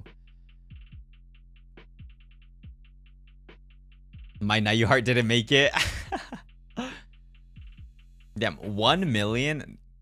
I don't know about that, but let's see. Let's see. We just started again. It's been a month and a bit. We're still going strong. Also, don't forget, next week, I'll be also doing a member stream. I'm still deciding on what exactly to do, but I have some ideas that might be worth it too. So I hope you guys, if you are a member, I hope you guys are excited for that. And don't worry, not everything special is going to be walled over memberships too. So you'll have a lot of fun, you know, even if you're not in the Nayuta 2, don't worry. Lil Mochis, thank you so much for the super. Also, congrats on 10th super. I appreciate it. Paying my consultation fee. Consultation fee, sorry. Thank you for the insightful advice, Otsunayu. Thank you so much for the thank you for the fee. I appreciate it. It was a 90% off, 95% off discount today though. You're paying for 2. Thank you so much. I appreciate it. Thank you. And if you did ask something, I hope yours was answered well too. But again, you know, this Cosmic Council is not all for the fun rainbows, you know, funsies. I will be giving you straightforward or opinions of what I think. So not everything might be what you expected or wanted to hear, but I just want to be real with you guys, right? So, you know, some things might be a little bit more harsh, but some things could be reality, right? Again, I say this a lot, but life is tough and you need to be tough to survive. So It's always good. It's always, oh my gosh, thank you for the gifts, guys. What the heck? Nini, thank you so much for the members gift. I appreciate it. Thank you so much. Shinli, thank you so much for the 5 gifted. Thank you so much. Arigatou gozaimasu. Thank you, thank you. And Haru, thank you so much for the gifted too. Thank you so much. Yuka-san mo, thank you so much for the gifted. Arigatou gozaimasu. Thank you, guys. Now that's another 5, 6, 7, 8. That's another 8 people that potentially can enjoy the members stream. Thank you so much. I appreciate it. A reality check is always appreciated. I think, yeah, you know, it's always better to just be straightforward than to be fake, right? Because I'm doing this Cosmic Counsel session because I want to help out whoever is in need the most. And me sugarcoating something and giving them, let's say, advice that they wanted to hear is not helping them at all. So, yeah. We need to stay strong. And we need to face the fact of reality, right? But yeah. That was the second round of Cosmic Counsel for today. What do we have for the rest of the week?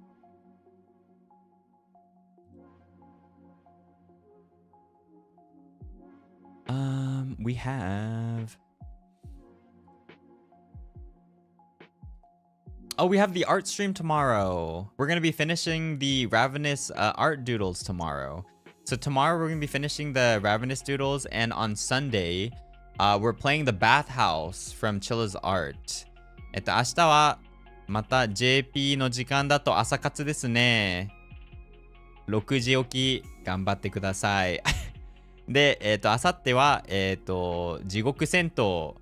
これはお昼ですね。になります。Tomorrow's stream is going to be from 1 p.m. PST.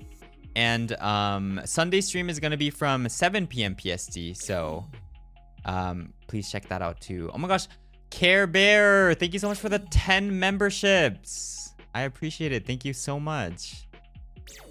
Thank you for giving, you know, everyone a chance to also enjoy the Nayuta Galaxy perks too. Gifted Pog. Thank you for all the gifters again. Thank you for all the gifted. Thank you for the supas too. Thank you guys for playing along with the consultation fees. Again, you don't need to, but you know, if you do want to, if you think the stream did help you out, and if you want to, do whatever you want to do, right? I appreciate it a lot. Thank you guys so much. Gifted Pog. Otsunayu, thank you guys. Welcome to the Nayuta Galaxy. True. Consultation fee? Yeah. Consultation fees are $100 per person, but every stream we give a discount. Since there's a lot of merch going on right now, you know, we're giving a 95% discount. So it's $5 today. And Sua already paid a lot for everyone too, so Maki-san, thank you. Thank you for the supa. Thank you, Dr. Umbrage Otsunayu. I appreciate it. Thank you so much. Otsunayu to you too. Dr. Umbrage of the week. Yeah, Merry Christmas from Sua, guys. Thank you again. But also, did I hear merch? Yes, we have Nayuta Umbrage merch. That is selling until the 6th PST. So don't forget to check that out too. We have some voice packs. We have an acrylic stand. We have a keychain. We have acrylic panel. We have the whole set if you want. So, yeah. What are you waiting for? The voice includes a phone call theme, a ringtone theme, and also a secret one. So, no skipping ads.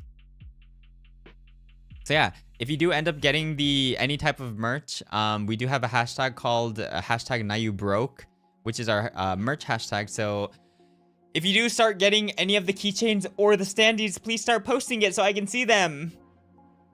Please take me anywhere before, you know, before one day hopefully we get puppies. That'd be cute. Ita Nayu bag is real. Let's go. I'm looking forward to that. Nayu wallet gone.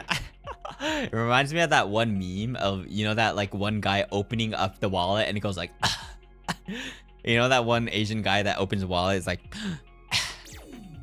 oh my gosh, Crab, thank you so much for the 10 gifted. Thank you so much. Thank you guys for all of the support. I truly appreciate it. And thank you guys for giving to other people too. You know, I hope as a community, I hope we can keep on spreading positivity to others too. And you know, making more of a positive impact to the world too. Nayu and the Nebula's my goat.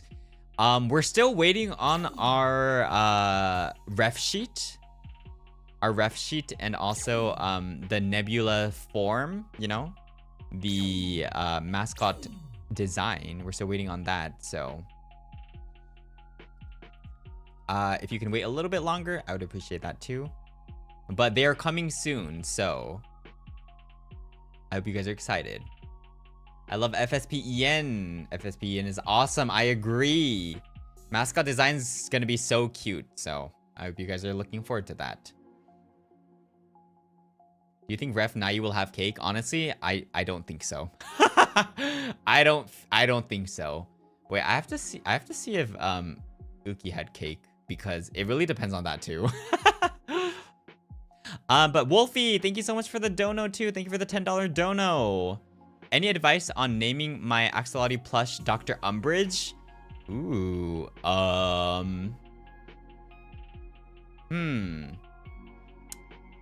I mean, I don't know. The only names I can think of is Nayu.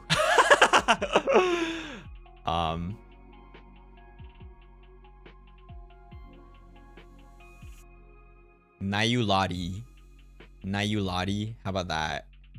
You're just gonna have to name everything after me, and then once you stop watching my streams one day, you're gonna be stuck with that name forever. So you're never gonna, you know, be actually away from the Nayuta Umbrage. You're always gonna be stuck with me. So yeah, I think naming something you know, related to Nayu is the best. Yeah. Exactly, you know, imagine naming your dog or cat Nayu or Nayuta, right, after me. And then, you know what, let's be real. There's gonna be a day, unless you're like actually 100% dedicated and you will watch my streams for the rest of your life, right? There's gonna be a day that people drift away, and that's normal, you know? We can't blame anyone for that. But you will be stuck with a pet named Nayuta, and when people are like, oh, why'd you name your dog Nayuta? You're gonna be like, well, actually, I forgot. Haha. Truly not because I was watching a VTuber named Nayuta. Yeah. But yeah, hopefully, you know, I'm hoping that you guys stay for as long as I can stay too, right? That would be wonderful. But you never know. Life happens. There could be some things that might just make it difficult for you to keep on watching, which is, you know, it happens. It's okay. But yeah, as long as you guys do stay, I hope we can have a good time together, make some more memories, and just enjoy the time we have, right? Make it worth your time too. It's only been a month. Don't be talking like, no, I'm just saying the truth, you know? I mean, it's true. Because I've had that before too. Like let's say I used to watch a streamer, but all of a sudden I just stopped watching them. And is there a reason? Not really. Maybe life just got busy or something. It happens. But I'll see you guys in the Ravanis, yeah, the 50th anniversary in 50 years. You better be here. You still better be here. I expect you to be here. Yeah. Yeah, you know, one thing that I want to do is I'll be there. Yeah, you better be there. You better not be quitting on me. I'm gonna freaking drag your ass if you try to quit. Guys, I'm not making this Oni ever quit ever. He's gonna be here forever. He's already been alive for thousands, millions of years, so you know, whatever. He's gonna stick with me. He is not backing out after everything he's done to me. No way. He loves me, chat. Fuck you. I take that back. Wolfie, thank you so much for the dono. Wait, let me go through that too. No, I hug the Axolotl plush to sleep. Lamau. These are also Nayuan fun. Aw. Thank you so much for the $10 dono again, Wolfie. Wait, did you still need a name? I still think Nayu Lodi is cute. Nayu Lodi? Nayu Lodi is cute, no? I think you should name it Nayu Lodi. Just put Nayu on everything and then, you know, your problems will be solved. Right? Nayu Lodi. That's good. And that gives you a reason to keep remembering me. You'll never forget. There's no escape from the Nayuta Galaxy. Once you're in, you're never out. So be aware. I mean, what? Okay. Yeah. You cannot escape this alien. Again. Wait. I need to put my glasses off. Yeah. There's no escape. Once a nebula, always a nebula. Teehee. Well, now you guys are you guys are feeling something. Oh, you can't control your bodies. Now you're here, you're stuck here forever. Mind control. Haha. Works. What? And now you forget everything I said right now, except the fact that you will always be a nebula. That's hot, bruh. Stop ruining the mood. I got something for you later. Okay, but yeah. I think that's about it for today. I'll see you guys again in tomorrow's art stream. We're gonna be finishing the Ravanis art we have made so far. Yeah.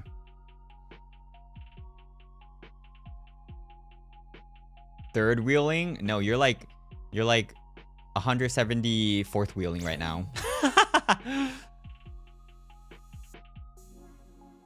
Crab, thank you so much for the super.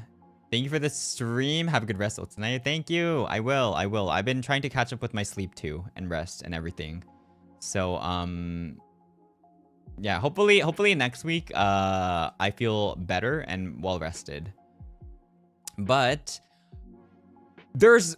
wait, that's crazy. There's like less than 2 weeks until 2025. That's crazy. Wait, I need to start planning for my upcoming streams. 2週間もない今年終わるまでやばいわ。That's crazy. Damn, wait, that's crazy. Oh my gosh. I don't want to think about that. Well, now it's time to face reality with Nayuta Umbrage. なんてこったすぎる。2025 crazy. New Year's coming.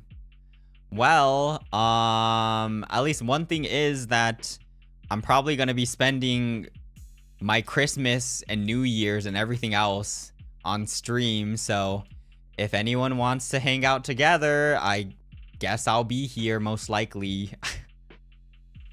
Nayuta Galaxy forever. Yeah. So at least now you have something to look forward to.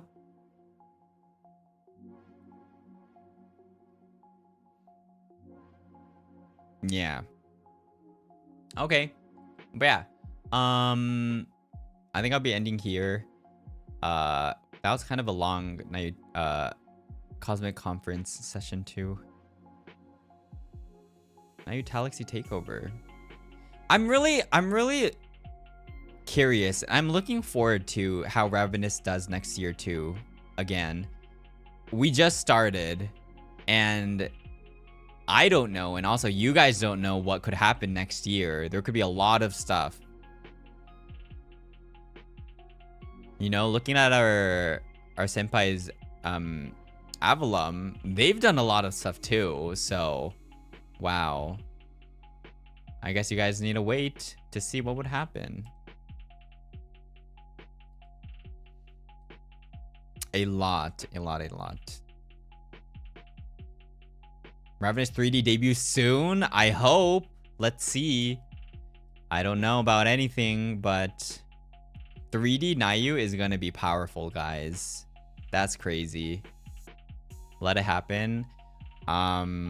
So keep on watching the streams to show, you know, our company, be like, oh yeah, these Ravanis guys are really killing it. They're probably worth, you know, spending all of these funds. It's an effort from me, but it's also an effort from everyone too. So we got this. We're gonna work together. Ravanis freaky in 2025? What are you talking about? Ravanis is always freaky. 2024 too.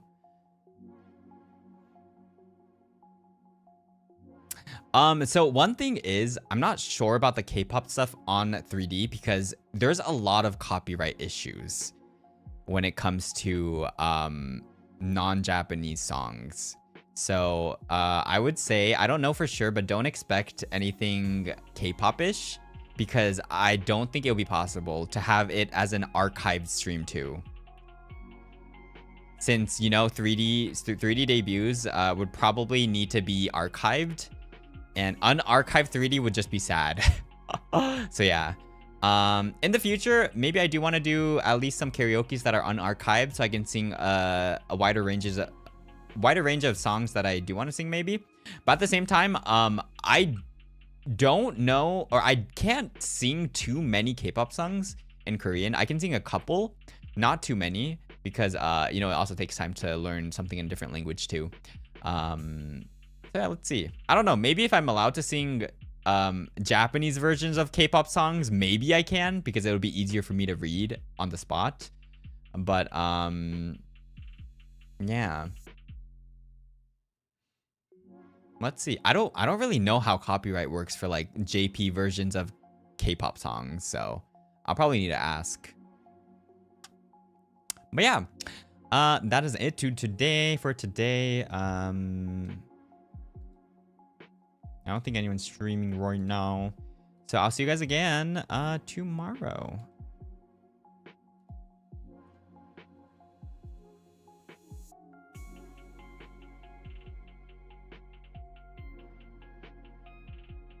Yeah, thank you guys again. I hope I helped any of you, whoever submitted anything too. I hope it helped out.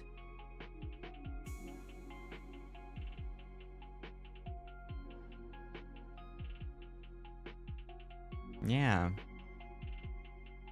Thank you guys for coming to my yapping session of the week. And thank you again for all of the super chats. Thank you for the donos. Thank you for the gifts. The gifted memberships too. I appreciate it a bunch. I'll let you guys know what we want to do for next week's membership stream.